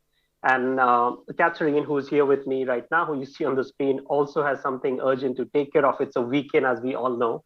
So Catherine, I will start with you and maybe ask you more questions and then go to the next speakers. Shall we begin? Great, yeah, go ahead, Kamal. All right, so I will ask Catherine a few questions and then Catherine will be leaving in about 15 minutes and then I'll continue this fireside chat with Aini and ourselves. So Catherine, just to get started with you, based on your experience, could you tell us about the ground conservation and biodiversity and forest loss linked to oil palm? Yeah, so basically we've been working with NGO partners in Malaysia, in Sabah, for over 15 years. And I think the main thing to point out as well, we're all aware that, oil palm is an introduced crop to Indonesia and Malaysia. It was originally from West Africa. And I think the massive expansion that happened at the time over a few decades ago when oil palm really grew, and when it grew unsustainably, this was the big problem where there was deforestation and habitat fragmentation. And so what we're seeing now on the ground, especially with species like orangutans, is you've got these kind of discrete populations of orangutans spread around, fragmented by oil palm plantations and other agriculture. Oil palm's not the only issue. And it's trying to figure out how we can overcome those. And that's where we've really seen that sustainable palm oil can make a real difference, just to try and protect and conserve and then help to increase those populations of wild animals again. Thank you so much, Catherine, for your opening remarks. I think what the youth have also highlighted is the responsible consumption that all of us need to take part in and share that responsibility. And of course, the conservation-focused organizations like Just the Zoo are playing that part. My next question to you is, why from a conservation organization perspective, do we feel that moving away from palm oil would not help biodiversity on the ground? The UK and the sourcing of sustainable palm oil, they have taken some progressive steps. The UK industry has been leading that relative to other countries. But where is the UK up to with sustainable sourcing, and what are the public perceptions that needs to be changed to move the industry to more sustainable supply chains? Yeah, so for us, it's very much a case of, oil palm is here. It's here to stay. It's a really incredible crop. It's so versatile. That's one of the things, I'm not a chemist, but I've learned a lot about the ins and outs of oil palm and the reason that it's used in different foods and soaps. And actually, it's the most efficient of all the vegetable oils. So it's not that we should be moving away from this one crop. And the biggest concern for us as conservationists then is if we moved away from oil palm, we would still need vegetable oil in our foods, in our cosmetics, in our cleaning products, and we would still be demanding that worldwide. And that demand would have to go elsewhere. And what we wouldn't want to see is demand going to other oils in other countries, causing the same massive expansion of plantations and unsustainable behaviour. And also using more land, because oil palm is so much more efficient than every other vegetable oil. You get more oil for a hectare of land from oil palm than you do for anything else. So for all of those reasons, we very much see that a move away isn't going to work. And I think certainly if you bring it back to the UK, we're a really small user, and we're less than 1% of the oil palm grown globally is actually used in the UK. But as a user, we feel that we've got a place to help influence the industry and make a change across the industry. So although our use is small, I think the work that we can all do in consuming countries is help to increase that demand and try and change that whole industry the whole way up the supply chain. And as you say, in the UK, we've had a UK industry roundtable on sustainable palm oil for a number of years that us as zoos have been engaged in, along with retailers and manufacturers. And we've made really good progress in sourcing sustainable palm oil coming into the country. But there is a certain point where, unless the whole industry becomes sustainable, we're not going to get any further. It's so hard to get those little derivatives of palm oil to become sustainable further up the supply chain. So for us, it's putting that demand back on the ground and making sure on a landscape level, we've got sustainable production across a landscape. And that's the key for us at the moment.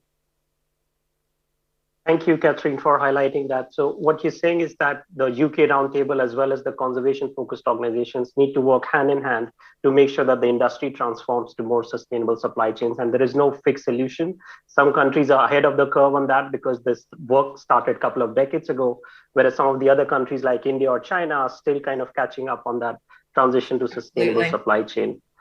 Please stay on with us. I think we have some more time with you. I'll come back to you with the last question once I get some initial responses from the other speakers. Dr. Aini, over to you now. And you're an expert in this field in academia and otherwise. Could you tell us about the work that is happening as a part of sustainable palm oil movement, or SPOM as we call it? What's happening with SPOM in Malaysia, and what's working, and what is your vision for that initiative? Everyone, first of all, thank you for having me. Apologies because I'm having some technical issues on the internet early on. Well, Sustainable Palm Oil Movement is a project under Malaysian Primatological Society and University of Science Malaysia. It is initiated by lecturers and researchers from GC University to enhance information, correct information spread among public about the palm oil.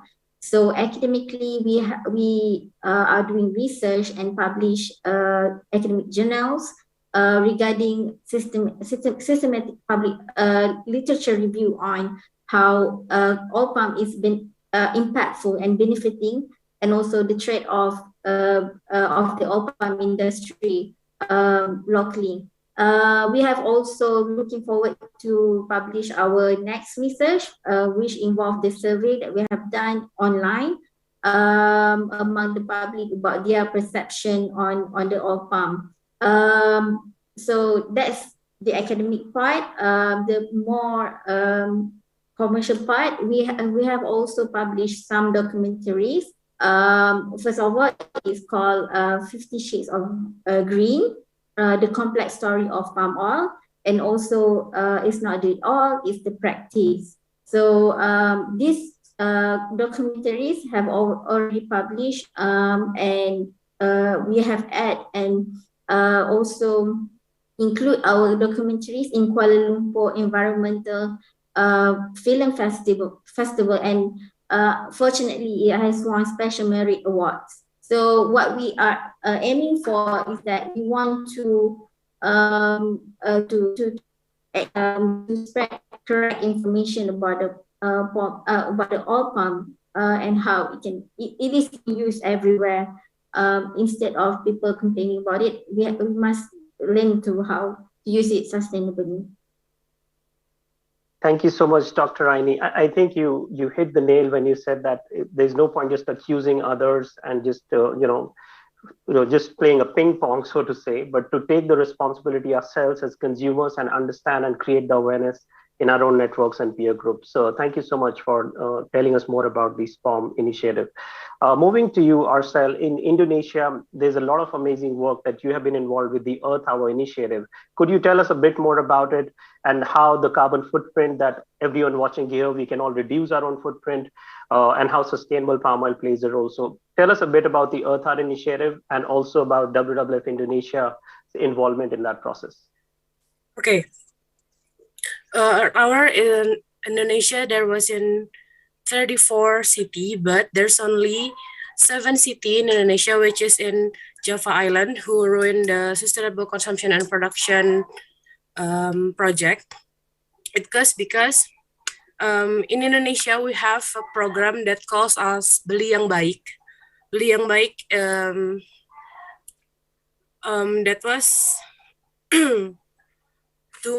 to educate the people how to be a wise consumer, because there's no supply if there's no demand. That's the reason why we in 7 cities in Java Island educate people in Java to get to know them about palm oil or another eco label. Maybe that's all. Thank you so much, Arcel, for highlighting the initiative that you have been driving as a part of the Earth Hour initiative. Coming back to you, Catherine, and my last question, and if you want to give any closing remarks or call to action, you could also do that. But tell us about the role of zoos in the sustainable palm oil sphere, and how do sustainable palm oil communities work, and can this be replicated in other countries? Yeah, so the role of zoos, I mean, I'm often asked when I'm speaking at things like this, why a zoo is involved. And of course, we're involved because of the conservation of biodiversity and species. You know, we are here to help prevent extinction of animals. So very much for us, the animals and conservation is focus. And I think with this issue with palm oil, as opposed to other conservation issues that we might deal with, we are directly impacting the solution and the problem because we are part of the buyers. So we can have an influence. And I think that's been really key as well to really establish what our role has been. As a zoo, we have people on site, we sell food products in retail and catering. So there was actually something that we could do ourselves as a zoo to change our own practices, make sure we were only using sustainable palm oil. And then using our voice as a conservation education charity to talk to schools, to talk to the public, and to talk to our suppliers about the need for sustainability. And what we found was that really spurred on actually having that conversation that was a bit more in depth rather than a very black and white kind of media yes or no to palm oil. It was a very in-depth conversation on palm oil and sustainability. And we were able to engage with our audiences and really help them understand. And so from that, we created the Sustainable Palm Oil Communities Project. So we worked to make Chester the world's first sustainable palm oil city. It was very much a behaviour change campaign. It was a marketing campaign. It was using the influence of Chester Zoo in our community to encourage other businesses to get on board with sustainability and look at their own practices. And we found straight away that we just created this community network. People were really interested in getting involved. They were really interested in the issue and making a difference. And so we've been able to push it on since then. So we've, Chester became the first sustainable palm oil city, and we now have 6 other communities across the UK taking on the project, working with their own village or town, schools in that area, just to try and make that difference and create a change at a community level. And it's actually been really empowering. We've seen that youth have got involved, universities, schools, local volunteers. It's been a really nice project. And we'd love to then replicate that across the world. You know, this could be run in any country, and you know, in Europe, in Indonesia, in Malaysia, and it can be passed anywhere. So I would love to speak to people who are interested in doing that. Absolutely. And I can't say how excited I was when I saw the Chester Zoo Palm Oil Conga song. I think I was humming it in my head for days and weeks. And I shared it with my friends, and they went on YouTube, watched the Conga song. And I wish that more zoos take the leadership that Chester Zoo and you are taking, because there is nothing bigger than consumer awareness. If consumers demand the brands to provide sustainable products, there is no reason why they could be a bigger business case than that. So I think we could encourage the audience watching this to just go on the internet and search for Chester Zoo Sustainable Palm Oil, and they will find the website, they'll find the YouTube channel. So anyone can do that. Just search on the internet and you can watch all the amazing work that Chester Zoo has been doing. And hopefully your presentation today will inspire more zoos around the world to become members of RSPO and do their bit in transforming the industry. Thank you so much, Catherine, for joining. I know that you have to leave, so we'll continue this chat with Dr. Aini and Arcel, but thank you so much for your participation in this panel. Thank you. Thanks, everyone. All right, moving to you, Dr. Aini, to dig a bit deeper into the work that you're doing in Malaysia. Why is it important to counter the anti-palm narrative and highlight the benefits of sustainable palm oil?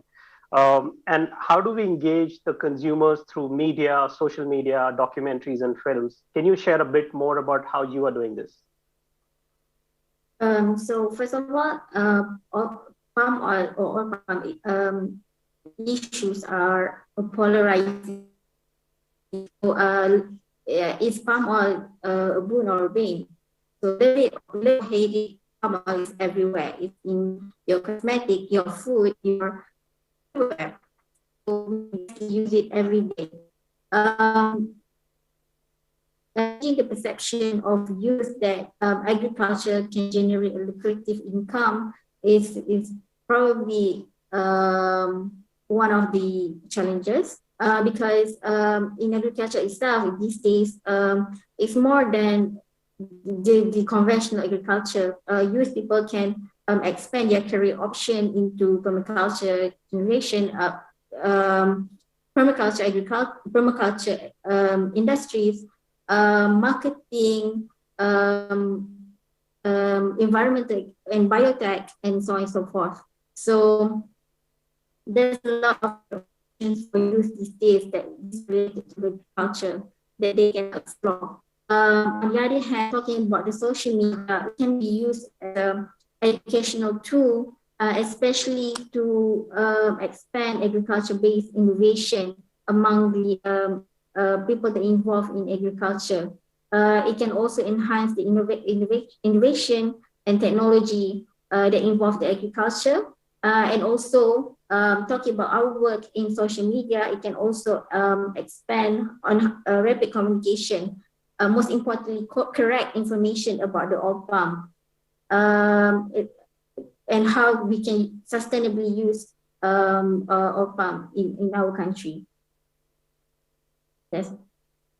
Thank you so much, Dr. Aini, for highlighting the ways that you're educating the consumers and helping them become more responsible with their choices. Arcel, I will come to you next. And if I could ask you, we have thousands of people watching this right now on live streaming in China, across the world through the YouTube channel and right here on Zoom. can you have some suggestions for the youth to reduce their own carbon footprint and become responsible consumers? Okay, maybe first get yourself educated about sustainable palm oil and sustainable living, and then be a wise consumer. Wise consumer, which not mean you are not using anything at all, but please we can start to sort and reduce. And then I know behavior is something that you can change very easily, but if you're not starting from now, what will we do in 2020 and 30? And then please use your two thumb to surfing through the internet about find out about sustainable living, and then use five finger to ask all of your friends, family, or everyone you can ask to join to. Please start to be a wise consumer. Maybe that's all, Kamal. Thank you so much, Arcel. So be a wise consumer. Don't just go by all the marketing and the screen time that all of us have and just buy anything and everything, and be more responsible in deciding what to buy, what not to buy, what is sustainable, what is not sustainable. Thank you so much. Aini, coming to you with your last question. What has worked well in Malaysia over the recent years to reduce forest fire and forest loss?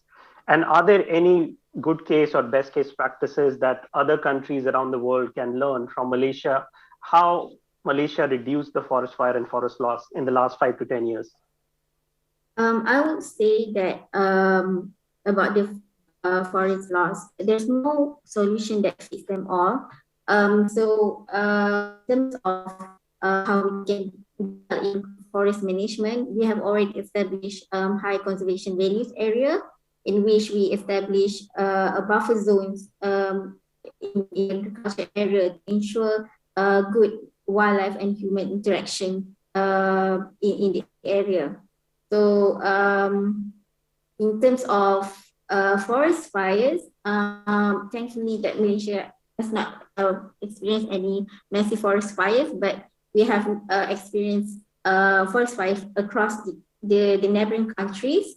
As an NGO, we also have provided support to the neighboring countries during the recent forest fires in 2015. I think it's also good that we support each other in terms of conflicts. And so I would also like to highlight providing funds for smallholders can also be helpful so that they can improve on the socio-economic growth of the workers, especially in terms to increase awareness on human-wildlife interactions and understanding in the oil palm area and how to manage conflicts. That's what we do in the NGO. We provide materials, we provide we also share to our friends working in the oil palm some information on the species management, habitat management, so that they can really do well and in terms of facing conflicts in the oil palm. Thank you so much, Dr. Aini. I think what you're saying is that all stakeholders in Malaysia agreed that it's a crisis, and everyone came together to say, these are the high conservation areas, these are the high carbon stock areas, and we must continue to protect them and make all the laws, rules, and regulations and implement those laws to protect the forest and protect the forest fires, prevent the forest fires as well. Arcel, coming to you for the last question before we go into the closing remarks. Why is it important for Indonesia to ensure sustainable production and trade of palm oil, and how is it related to the sustainable development goals which relate to people, prosperity, and planet? Why it was important to Indonesia? Because like I said before, Indonesia is a huge country with a huge population too. And then there's only Java Island that have some of urban cities, and all of our needs in Java Island comes from Sumatra, Kalimantan, Sulawesi, and might be Papua too. And the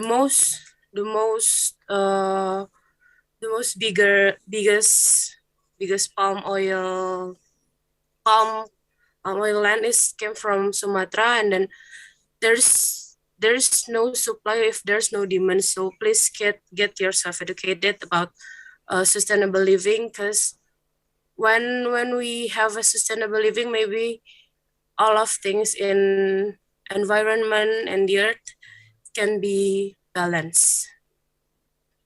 And then the relation between the relationship about carbon emission and climate change and what we can do. Maybe we can start to consider what are needed. Before we buy a thing, it was our needs or just what we want to, and is it healthy or not, local or internationally, and then eco-label or not. And then we have to think until the packaging goes to where. Maybe that's all. Thank you so much, Arcel, for highlighting those steps that youth can take. As I said, there are thousands of people watching this around the world right now on the live streaming platforms. Dr. Aini, if I could ask you to give a call to action to the people watching this now and later in 1 or 2 lines, what would you want the youth watching this or anyone watching this to do to make sure that they become responsible consumers? Okay, so continue from the previous question. It takes everyone from bottom to top to handle the issues related to our palm. So social media and technology tools can be important media or can be important tools to correct information, especially on providing rapid information. In terms of providing information in the urban area, these social media can help in terms of helping consumers in choosing sustainably made goods. Talking on researchers like me, who we can always lend a hand on making and managing and spreading the information on relating the palm oil. So with the help of funds given in providing materials and outreach materials to all palm workers and also to the public. It is also important to go on the ground to get involved with the local outreach in the palm workers in a society as well, to teach them for wildlife and human interaction. Overall, it takes everyone again to work together in achieving and supporting sustainable palm oil in our country. Thank you so much, Dr. Aini, for highlighting those call to actions. It's a shared responsibility and all of us need to play a part. Arcel, over to you for your closing remarks or any call to action for youth watching around the world. Okay. No matter how small we do, we have a big impact if we do it together. So guys, please start to using your 2 thumbs to surfing through internet to find out what and how is sustainable living and how is sustainable palm oil is, and then use your 5 finger to join your friends, family, or everyone to join your movement. Thank you. Thank you so much, Arcel, for simplifying the message. I think this was truly informational and inspirational for us to hear your thoughts. And for those watching right now, please find out more about the Sustainable Palm Oil Movement in Malaysia, and you will find all the information there, and find out more about the Earth Hour initiative that Arcel was talking about. And as consuming countries, and I know many people from India and China are watching this right now, India and China are the 2 largest importers of palm oil in the world. And if we as the importing countries ask the supplying countries to provide certified sustainable palm oil, there is no reason why that will not happen. So with that, I pass it back to you, Kevin. And this was an amazing discussion. Thank you so much. Thank you. Thank you very much, Kamal, for moderating that, and all the speakers for sharing with us. We got to know so much more about the roles of conservation organizations when it comes to universities, companies, grassroots organizations, zoos, for example, and communities in making sustainable palm oil the norm. Now, ladies and gentlemen, you have joined us right here at the GYSPO. We're going to take a 5-minute break right now because I know that some of our friends in front of their screens would like to take a break to run to the loo or anywhere you need to be to make yourself a drink so they can be re-energized for the next segment. We will see you again in 5 minutes. That is about 4:25 p.m. if I'm not mistaken. However, we're going to start a countdown. We'll see you in 5 minutes. My name's Kevin. See you soon.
Hi, I'm Didi.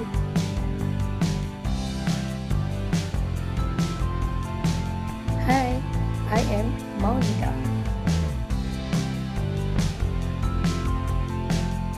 Hi, I'm Shafika.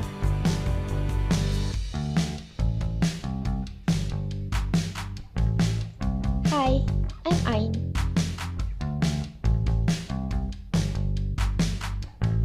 And I am Sakina.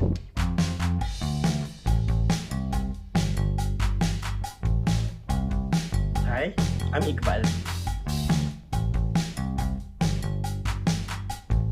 Hi, my name is Alia.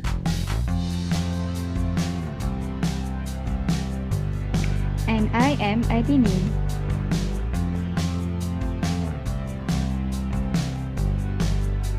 Hi, I am Sarah.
Ladies and gentlemen, welcome back to the GYSPO Summit 2021. I would like to introduce you to Ms. Caroline Yeo, Events Manager of RSPO, the Roundtable for Sustainable Palm Oil, to join us now to make a few announcements about the next segment of this particular summit. What is happening after this, Caroline? I'm excited. Thank you, Kevin. So today we will have breakout sessions. So good morning or good afternoon, everyone. I'm Caroline Yeo from the RSPO. I'm the events manager. So today I'll be here to give a few instructions before we move on to the breakout room. So I hope everyone is excited as much as I am for the next item of agenda. So I'm here to briefly share some instructions with everyone here. Each breakout room joint link and passcode is available in the attendee hub. If you are not able to log into the attendee hub, please look at the chat box for the joint link. So you will have to first leave this main room and go into the attendee hub or the Zoom link provided in the chat group and click the join button. And our regional representative will be awaiting you at the breakout room for you guys to join. So please note that no interpretation services will be provided in the breakout room. So should you have any questions or difficulties to join any of this breakout room, please come back to this main virtual room and put in your chat so that we can help you out to join your breakout room sessions. So you will be given 5 minutes to log out from here and join the breakout room. And this breakout room session will run for approximately 40 to 50 minutes. And as soon as the breakout rooms ends, please log out from breakout room and come back to this main room, correct? Yes. This main room using the joint link that you received via email. So go back to your email, get the joint link, and come back to this main session. All right, so have a fruitful discussion and enjoy the breakout room. Thank you very much, Caroline. You guys, we will see you in the breakout rooms. Make sure you follow the instructions Caroline shared. We will see you shortly.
2018年6月360万公顷，助长了世界上一切生物多样性，并且不断消费大量的资源，开发65%可持续性棕榈。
我们从来都不是纯粹的旁观者。纷纷攘攘的世界不会停下它向前的步伐，但怎么走，姿态我们自己选择。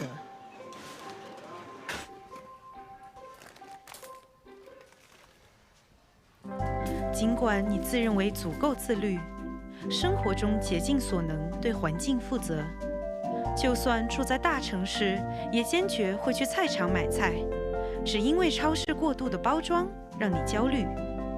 尽管这个世界交织的生产关系让你无法摆脱消费者的角色，每一次微不足道的坚持，每一次留心，每一份了解，每一次分享，都是一次行动，主宰一切和你的关系。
Hi, I'm Nidhi.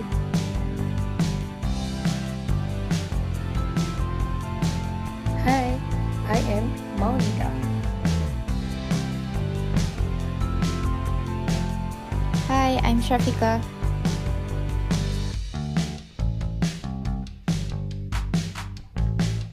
Hi, I'm Ain.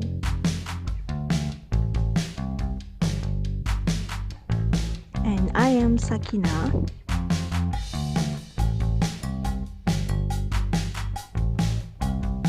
Hi, I'm Iqbal. Hi, my name is Alia.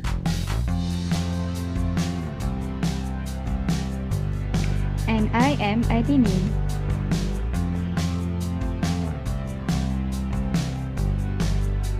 Hi, I am Sarah.2018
年360万公众在世界上被看法在基因非常不属于他们的基因看法95%不属于星座内容。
我们从来都不是纯粹的旁观者。纷纷攘攘的世界不会停下它向前的步伐。但怎么走，姿态我们自己选择。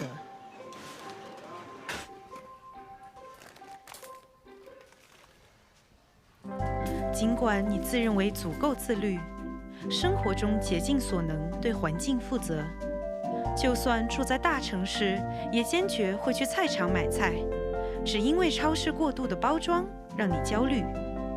尽管这个世界交织的生产关系让你无法摆脱消费者的角色，每一次微不足道的坚持，每一次留心，每一份了解，每一次分享，都是一次行动，主宰一切和你的关系。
Hi, I'm Nidhi.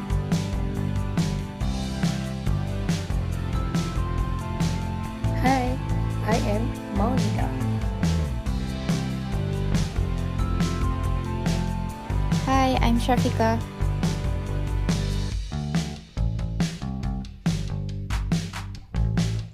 Hi, I'm Ain.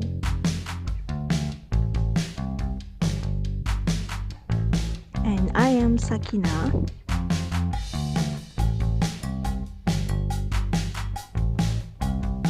Hi, I'm Iqbal. Hi, my name is Alia.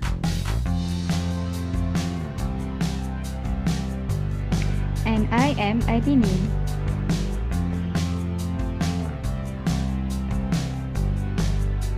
Hi, I am Sarah.2018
年360万公众在世界上的一些生物多样性被目前中需求强导致看来不接受生物可持续性作用。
我们从来都不是纯粹的旁观者。纷纷攘攘的世界不会停下它向前的步伐。但怎么走，姿态我们自己选择。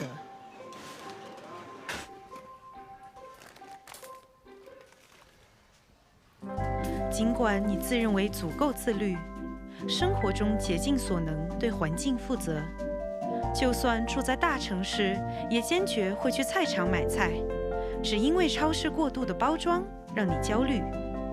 尽管这个世界交织的生产关系让你无法摆脱消费者的角色，每一次微不足道的坚持，每一次留心，每一份了解，每一次分享，都是一次行动，主宰一切和你的关系。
Hi, I'm Nidhi.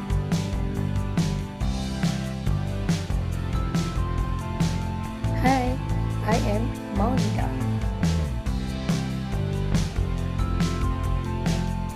Hi, I'm Shafika.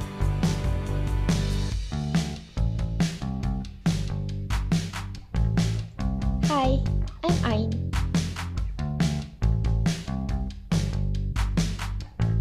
And I am Sakina.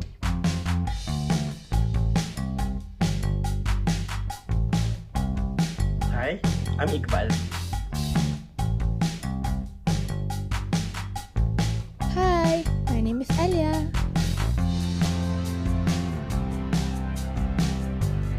And I am Aidini.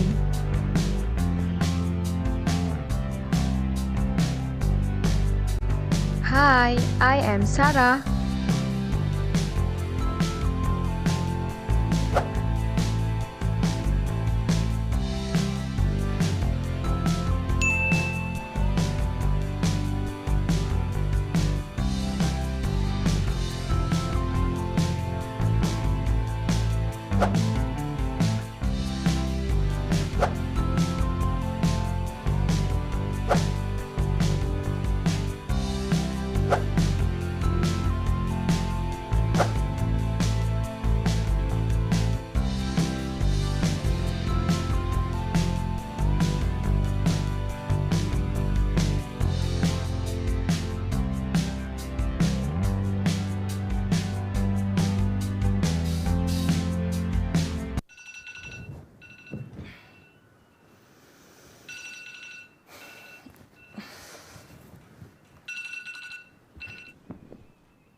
Welcome back to the Global Youth for Sustainable Palm Oil Summit. My name is Kevin Chong, and I know some of you, actually all of you, have been into different breakout rooms to have a table discussion about what you can do from whichever region you're from about sustainable palm oil. How do we make a sustainable food future possible for all of our generation and our generation's generation?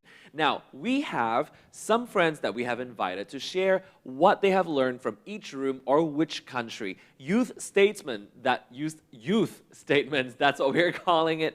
And more importantly, maybe some of you want to know what the other breakout room have discussed. So this is our chance. We have invited 4 participants to speak one by one from China, and then India, and Indonesia, and then Malaysia. So each of you will have 8 to 10 minutes to tell us what you've learned, and perhaps if you have any visual presentation, feel free to do so as well. First up, from China, our guest that will be speaking and sharing what they have learned is none other than Tiger Lee. Hi, Tiger, take it away.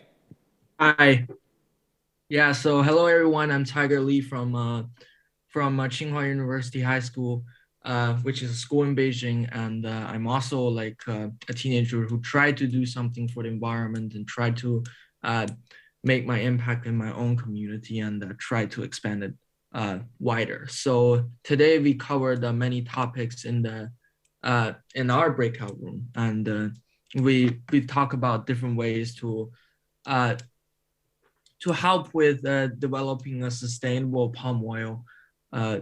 So Jilly shared her experience in her internship for the initiative Change Makers for Nature, which is funded by Wildbound, and developed a thing called Toolkit, and it's calling out for like volunteers to help with the toolkit. And toolkit is something that is including many aspects and many approaches where we can create our impact in toolkit, including the video you've seen created by the one about consuming palm oil, the very cool video that is also in part of the toolkit. And it also includes my personal organization, Meatless Monday, Veggie Wednesday, is also part of the toolkit. So it includes many examples of people who are trying to make an impact, and there are also many ways to participate, it is a very good way to amplify our voice. And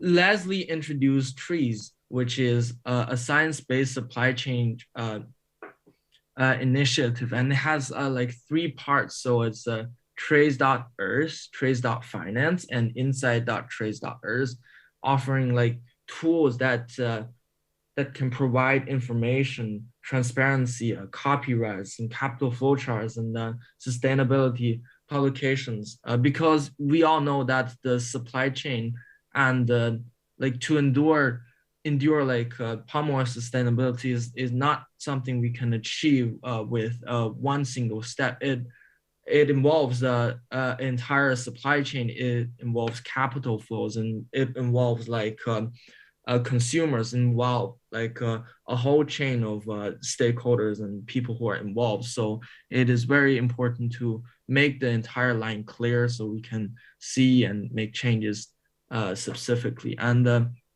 Leslie also shared her reflection, which is communication among all stakeholders, a key and sustainable agriculture, and is the goal of entire society, which is like what I said earlier. It's like we have many stakeholders, and each stakeholders, they want different things, and it is very important to make sure that all needs are integrated together and in a sustainable way, so we can make the world, make the supply chain palm oil more sustainable. And so in that way we can impact our society better. And Swinder from Shenzhen also shared her experience and observations and how manufacturing and pollution could potentially harm our health, and how we as youth can make a change and take action, which is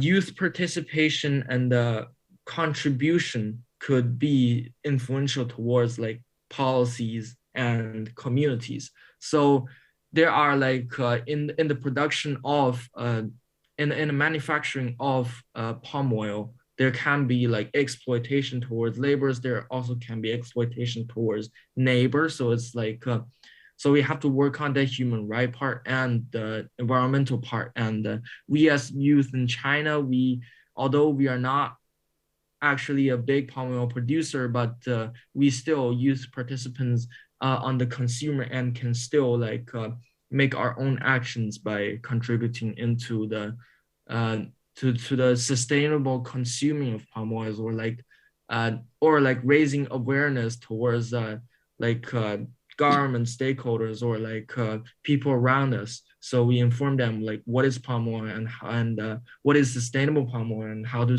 consume sustainable palm oils, how to like vote by consuming the right product.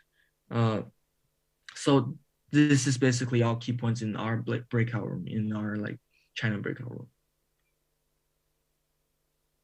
And so here's our statement that we've drafted at the end of the breakout room session, which is the China Youth Statement.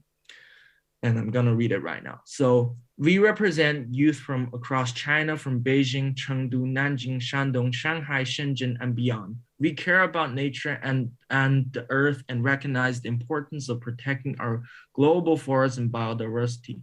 To achieve this, palm oil and other agricultural products grown in tropical forest regions need to be produced in a sustainable way. Through collective action and youth voices, we hope to positively contribute to our society, working together hand in hand with government and business to enhance public awareness and make sustainable palm oil the norm.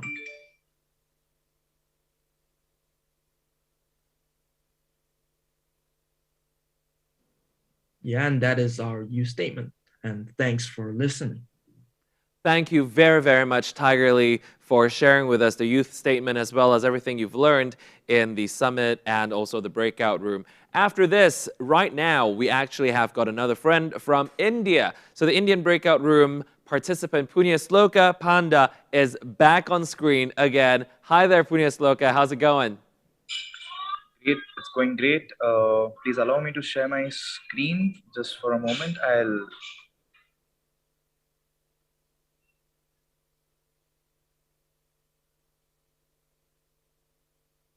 Hey there, can someone please confirm if I'm audible, visible, and my screen is also visible? Yes, you are. All right, so I'll just share a few thoughts what happened in our breakout room. We had youth representatives from the YFS India clubs and also from outside. We discussed about why India holds a specific responsibility for ensuring that sustainable food ecosystems, and why Indian youth has a major role to play in this. So there are a few points that have come across from everyone in the discussion room. When we consider the subcontinent in the Southeast Asia, I think India holds a major position and stake there. And when we consider the youth population, we contribute towards the 1/5 of the total youth population, which means that if we are driving this change from our side, then a lot of things can change. And we come up with a lot of theories and, I call them mantras in India, that we start individual level changes first. Be the change you want to see.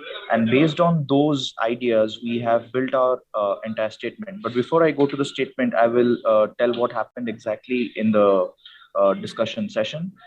We started with discussing why food ecosystem needs to be sustainable and how India plays a vital role in it.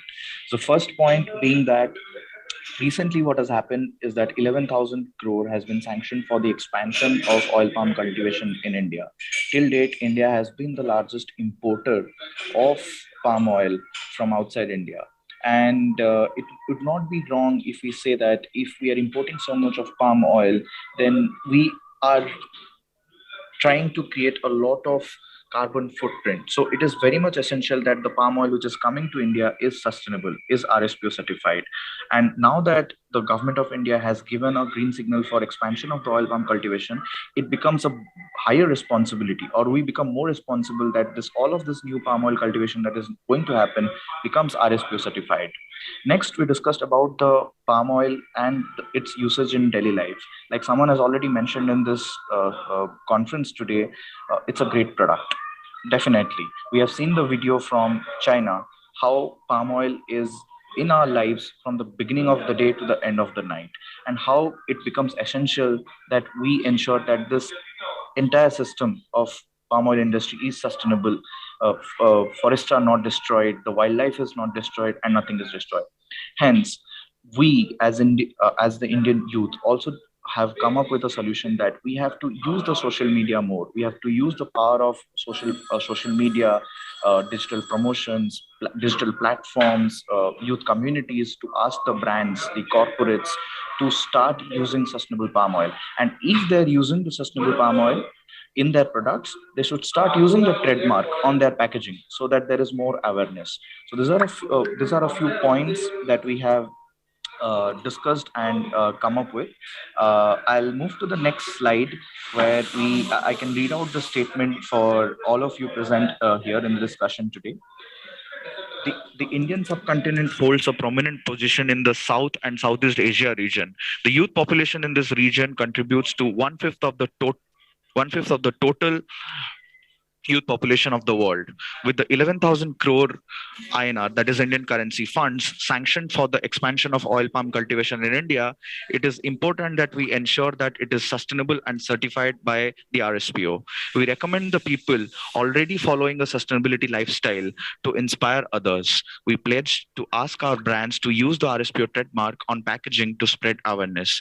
We pledge to making more youth communities to draw attention towards this grave issue of climate change. We call for a future of climate action, not climate anxiety. So this has been the statement. In the end, I would just like to mention that we as an Indian youth community have this consensus that we want to be the part of the solution, not the problem. And we want to lead the change from individual level changes. So that was a summary of the discussion and youth statement that has come out from our breakout room. Thank you. Thank you very much to Punyasloka Panda, and I love the fact that you're saying that we're moving towards a future of climate action instead of climate anxiety. Thank you once again. Up next, the Indonesian breakout room. Please help me welcome Wilmar Haposan Sihombing right here on the screen to talk about what they have learned today.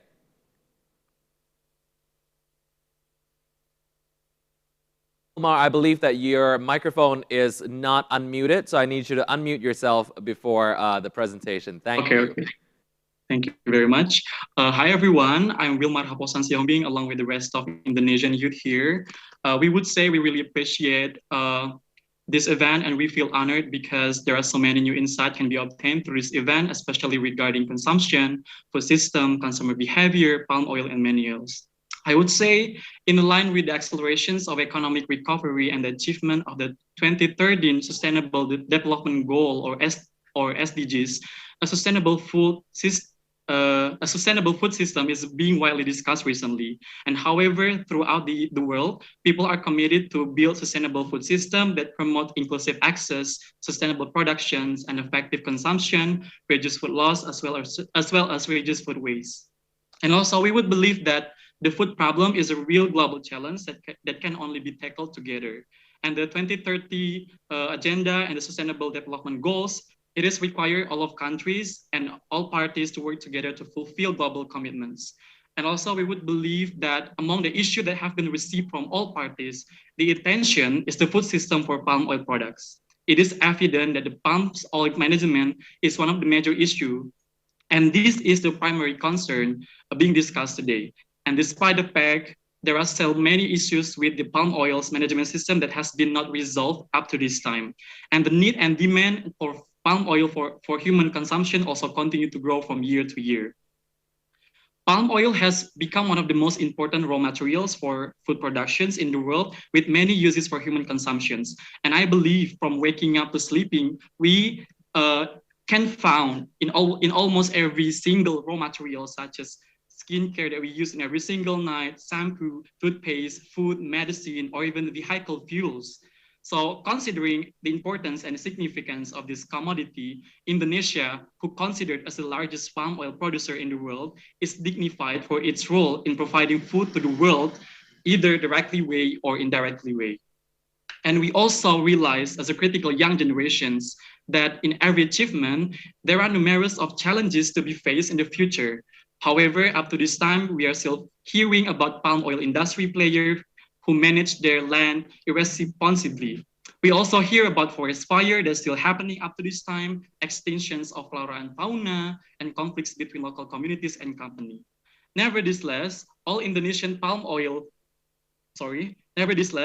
we, the youth of Indonesians, also really appreciate all the Indonesian palm oil industry players, both in Indonesia or and abroad, who have committed to changing their business governance to implement sustainable principle. However, following the statement that I have conveyed previously, we recognize that our position as a consumer has a strong role and influence transforming the palm oil business and market. And we support this change by voicing and supporting the commitment of all players in sustainable palm oil industry. And also, as a gesture of appreciation to support sustainable business practices, we decide to be willing to pay an excess of 1,500,000 rupiah for palm oil products that are produced sustainably.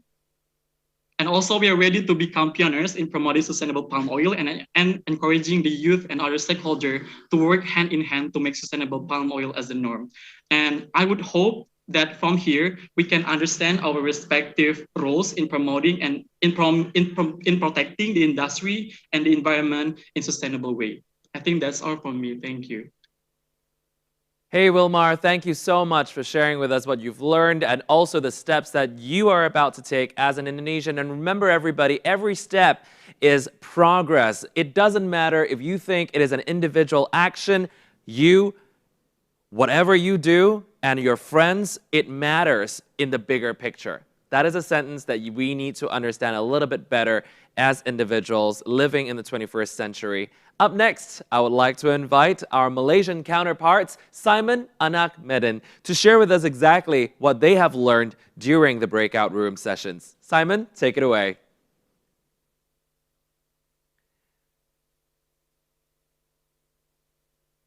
Simon, I need you to unmute yourself on the camera system. There you go. Hello. Can you see me? Yes, perfectly. All right. So perhaps the full screen of the presentation would be helpful. Yep. Okay.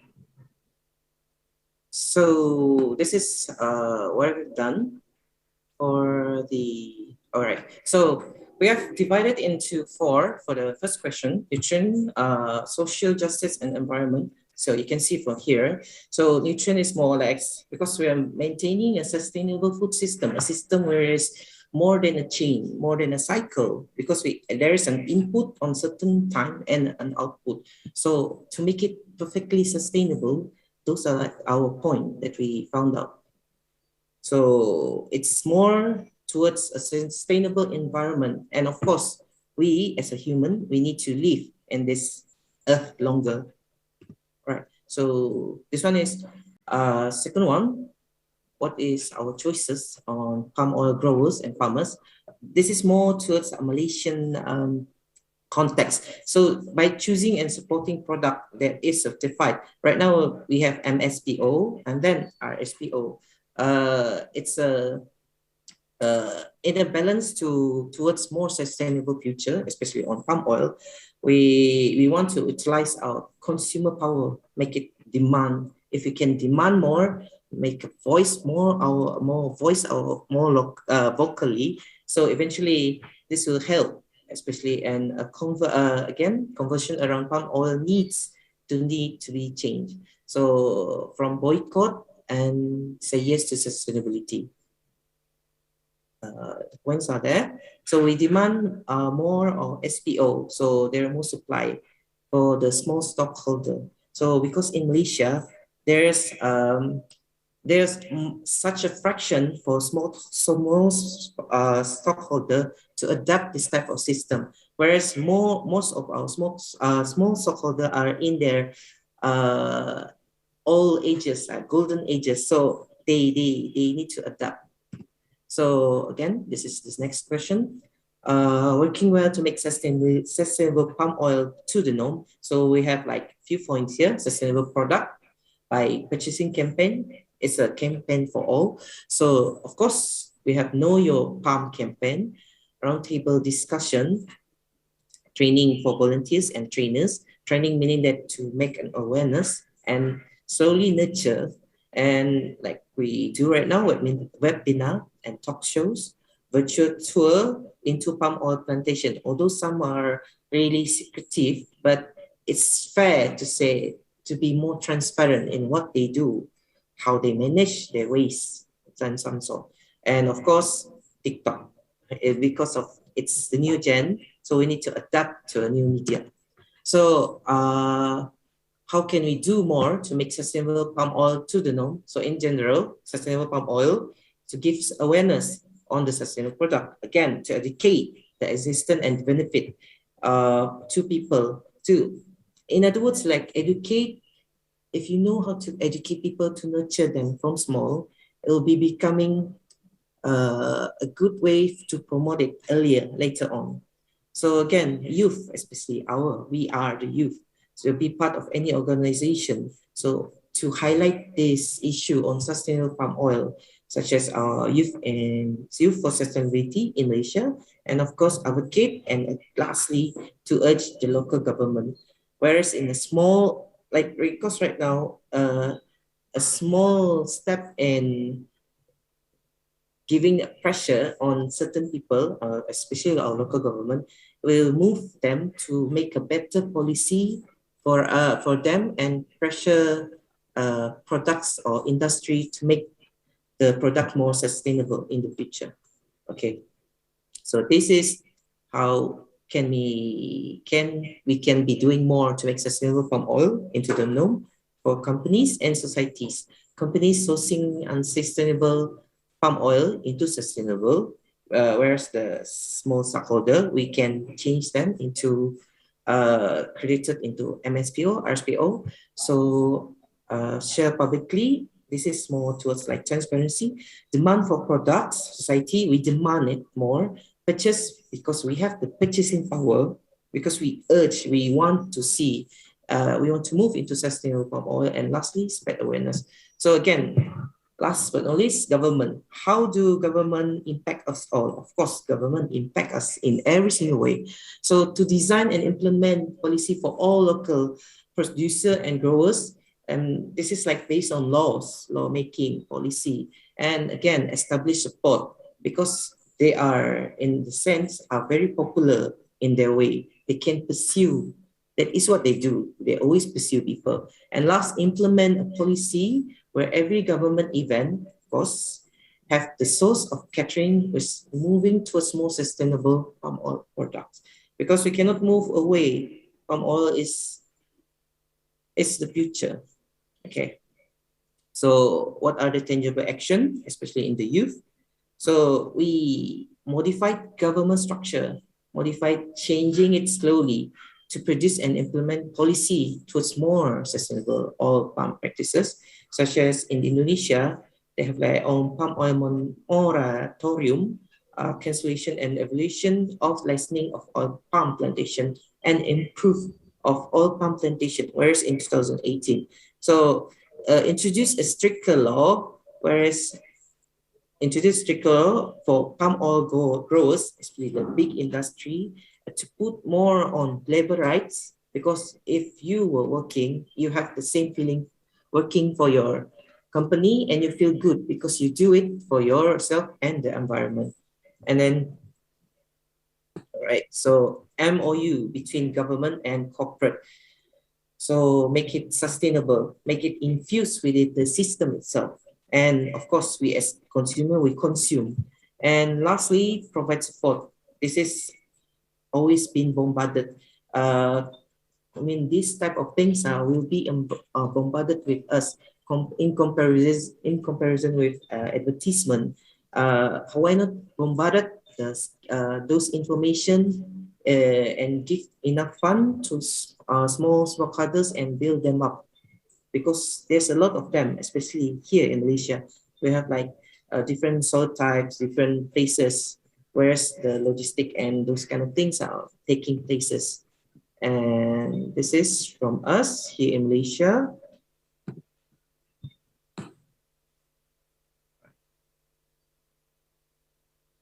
Thank you very, very much, Simon. What a great sharing session. It's actually very true. You know, we say no to cancellation or cancel culture. Let's stick to sustainability. It is also true for you and me, Simon, and also some of our friends from Indonesia. We live in nations where palm oil exports are some of our biggest exports for the country. So we have to figure out how to take this to the next step, how to create sustainability at a thing that is so important to our nation. So thank you, all of you, for coming up with these powerful youth statements to make sustainable palm oil the norm for your respective countries.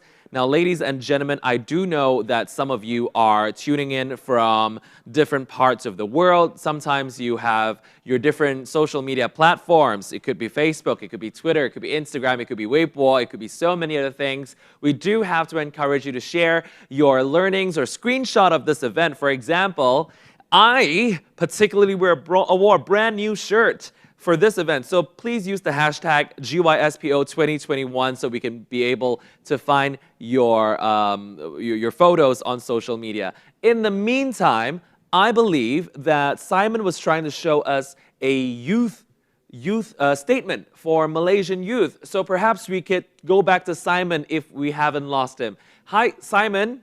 Are you here? Simon, I do need you to unmute your microphone once again manually. All right, sorry.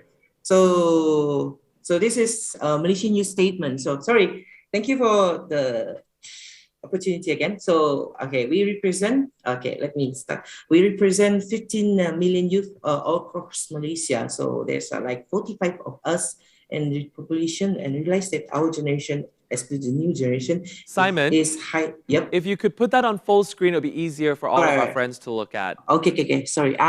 There we go.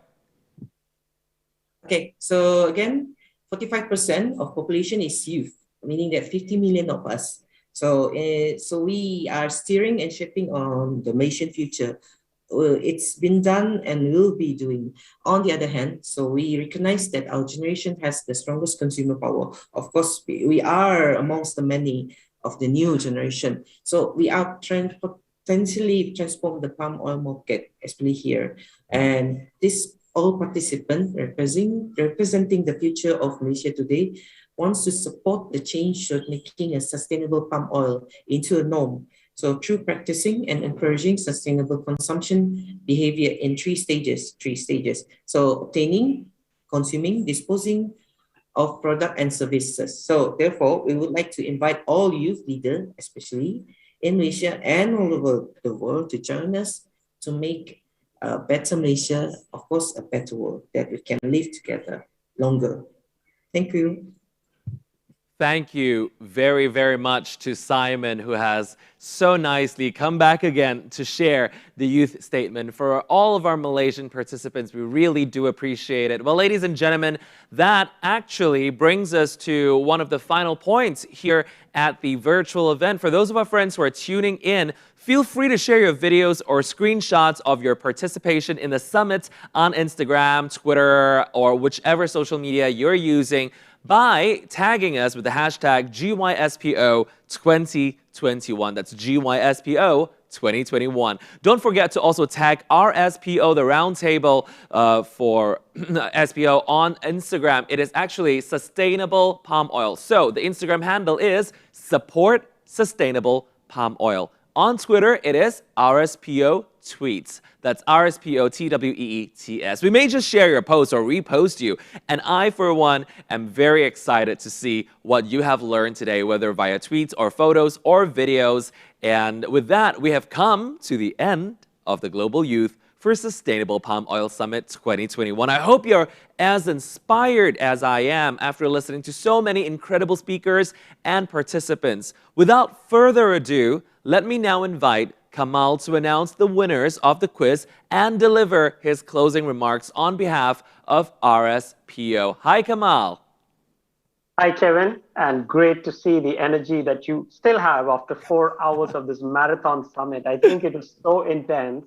I think it was inspiring to the point that you get exhausted and like, okay, let's take a break and then get inspired again. I think it's always interesting to see the different viewpoints of our friends from, from India, from China, from Indonesia, from Malaysia, because I think sustainability could mean very different things to all of us, and the steps that we take and how do we learn from each other and inspire each other. And I'm sure you have you have a lot more experience to share. That's why we are all waiting to hear what remarks you have for us today. Yes, thanks, Kevin. And as if you see, the sun is right shining on me at the right moment. So this is not artificial light in a studio like you might have. I literally have the sun going in my eyes. So please bear with me if I'm looking too shiny. All right. So I think people have waited for a while now to understand the results from the quiz. And I was so excited when I was, looking at how the quiz show was going along. Honestly, we never did this before. So this was quite an experiment for RSPO to organize a quiz show in a summit. So thanks, Kevin, for doing the difficult job that we gave you to run that quiz. I think everybody was trying their best to answer the questions correctly. So thank you guys for coming up with those questions. It was really fun. Yes, so we have to announce the winners before I give my final remarks, and also an announcement regarding the e-certificates that RSP would like to give to the deserving participants. So if I could ask the organizing team to show on screen the results from the quiz competition, and I will explain how we came up with those results. So please give a big round of applause to the joint winners of the GYSPO Quiz 2021, Anupam Kumar Pandey from India and Shizu Tan from Singapore with 35 points each. We couldn't break the tie. We tried our best. Kevin tried his best. And at the end, we said, you know what? They are at equal points, and we have to declare both of them as joint winners. So congratulations, Anupam, and congratulations, Shizu. We will reach out to you in the coming week to make sure that we follow the process and get your details so that you receive the prize. Now, for anyone who did not follow the quiz or did not understand how it worked out, there were 5 rounds of the quiz. That was the main part of the quiz. Now, Anupam and Shizu answered those questions correctly, and therefore there was a tie. And then Cheptia, who also did brilliantly well, but in the main 5 rounds, which is the first 5 rounds, she answered a few questions wrong and got eliminated. But that is not to say she's still the runners-up. So please give a big round of applause for Cheptia from Indonesia, and the prize will be US $400. So big round of applause for Cheptia as well. So once she was eliminated after the 5 rounds of questions, we continued with the tiebreaker. We asked 5 more questions, of which Anupam and Shizu both got 3 wrong, and eventually both got 2 right, and therefore there was a tie. So I hope everyone was as excited as I was while doing this process. And I think there is a lot to learn for all of us to do this virtually and not in a proper conference room or a seminar room. But congratulations to all the winners. So with that, I would just come to my final remarks, and also just a quick mention about how deserving everyone has been who has participated in this summit. As a mark of your recognition and as a small token of our appreciation for all of you who are joining this summit for the entire duration of the 4 hours, or most of the 4 hours, will be getting an e-certificate from the RSPO, and the RSPO regional teams will be reaching out to you to give you the e-certificate. But I want to highlight that it will only be given to the deserving participants and not people who have just joined for half an hour or 1 hour in the first hour and just disappeared after that. We think that it's fair to recognize people who have the willingness to run the long run, to run the long race or the marathon, as we call it, of sustainability, and have stayed with us right till the end to see how this goes. And sustainability and finding solutions is no easy way. And we have to think like marathon runners and not like sprinters, because some of the solutions do take time. Building consensus do take time. So we will be reaching out to you for your e-certificates as well. And the most deserving participants will get those. And just the last thing which I want to mention is to recognize the efforts of everyone involved in the organization of this summit. As you might imagine, driving the promotions, the applications for the summit. We had more than 700 registrations, and the live streaming was going on with thousands of people watching it. And it is no easy task. And I really want to recognize the RSPO Secretariat team, our event manager, Caroline, our social media team, our marketing and communications team, as well as our regional teams. And a special mention to our event organizers, GB Works, that did a great job from the last 2-3 weeks when the RT series started, and then the General Assembly, and today we have the Global Youth Summit. So I think it is an absolute example of teamwork and inspiring for anyone who still wishes to organize such things till we come back to the post-pandemic era in which all of us will be able to meet in person. And as Punya was saying earlier, shake hands, give a hug, go for lunch together, go for coffee together. I think we have to do the most of what we have right now. And I think this virtual summit kind of brought it all together. So on behalf of the RSPO, I want to thank everyone involved in the organization, as well as all the participants and the speakers for a fantastic job and staying with us right till the end. And we will see you again, hopefully next year in person, if the summit happens physically, or it'll be a hybrid event in which there'll be physical and virtual participation. And before I forget, a special mention also to Kevin for agreeing to take up this difficult job of running this summit from a studio in Malaysia, in Kuala Lumpur. So Kevin, good job, and thank you for supporting us in this. And with that, I pass it back to you. Oh, wow. Kamal, thank you so much for that. I really, really appreciate it. And I actually mentioned to Caroline as well how much I love events that has to do with sustainability. And you have a really, really good point, because the whole progress about sustainability, it's not just a sprint, it's a marathon. We're doing this for the long run. And hopefully today, and also all the efforts that we have made, will empower youth around the world to do better, to know more, to be more informed, so we head into a better future for all of us. Thank you. All right, ladies and gentlemen, being here has taught me a lot, and I hope you have learned innumerable lessons as well. And I have had such a wonderful time, so I cannot wait to see some of you on social media. In the meantime, let me remind you again, the hashtag is GYSPO 2021. My name is Kevin Chong. Thank you so much to the Roundtable for Sustainable Palm Oil for having me here. It has truly been a pleasure and an honor. We will see you hopefully at a hybrid event or a physical event where we can say hello to each other, get to know each other a little bit more, because I want to hear about all your efforts, initiatives, and your progress. Thank you very, very much for being here with us today. Stay safe, take care. We will see you really soon. Goodbye.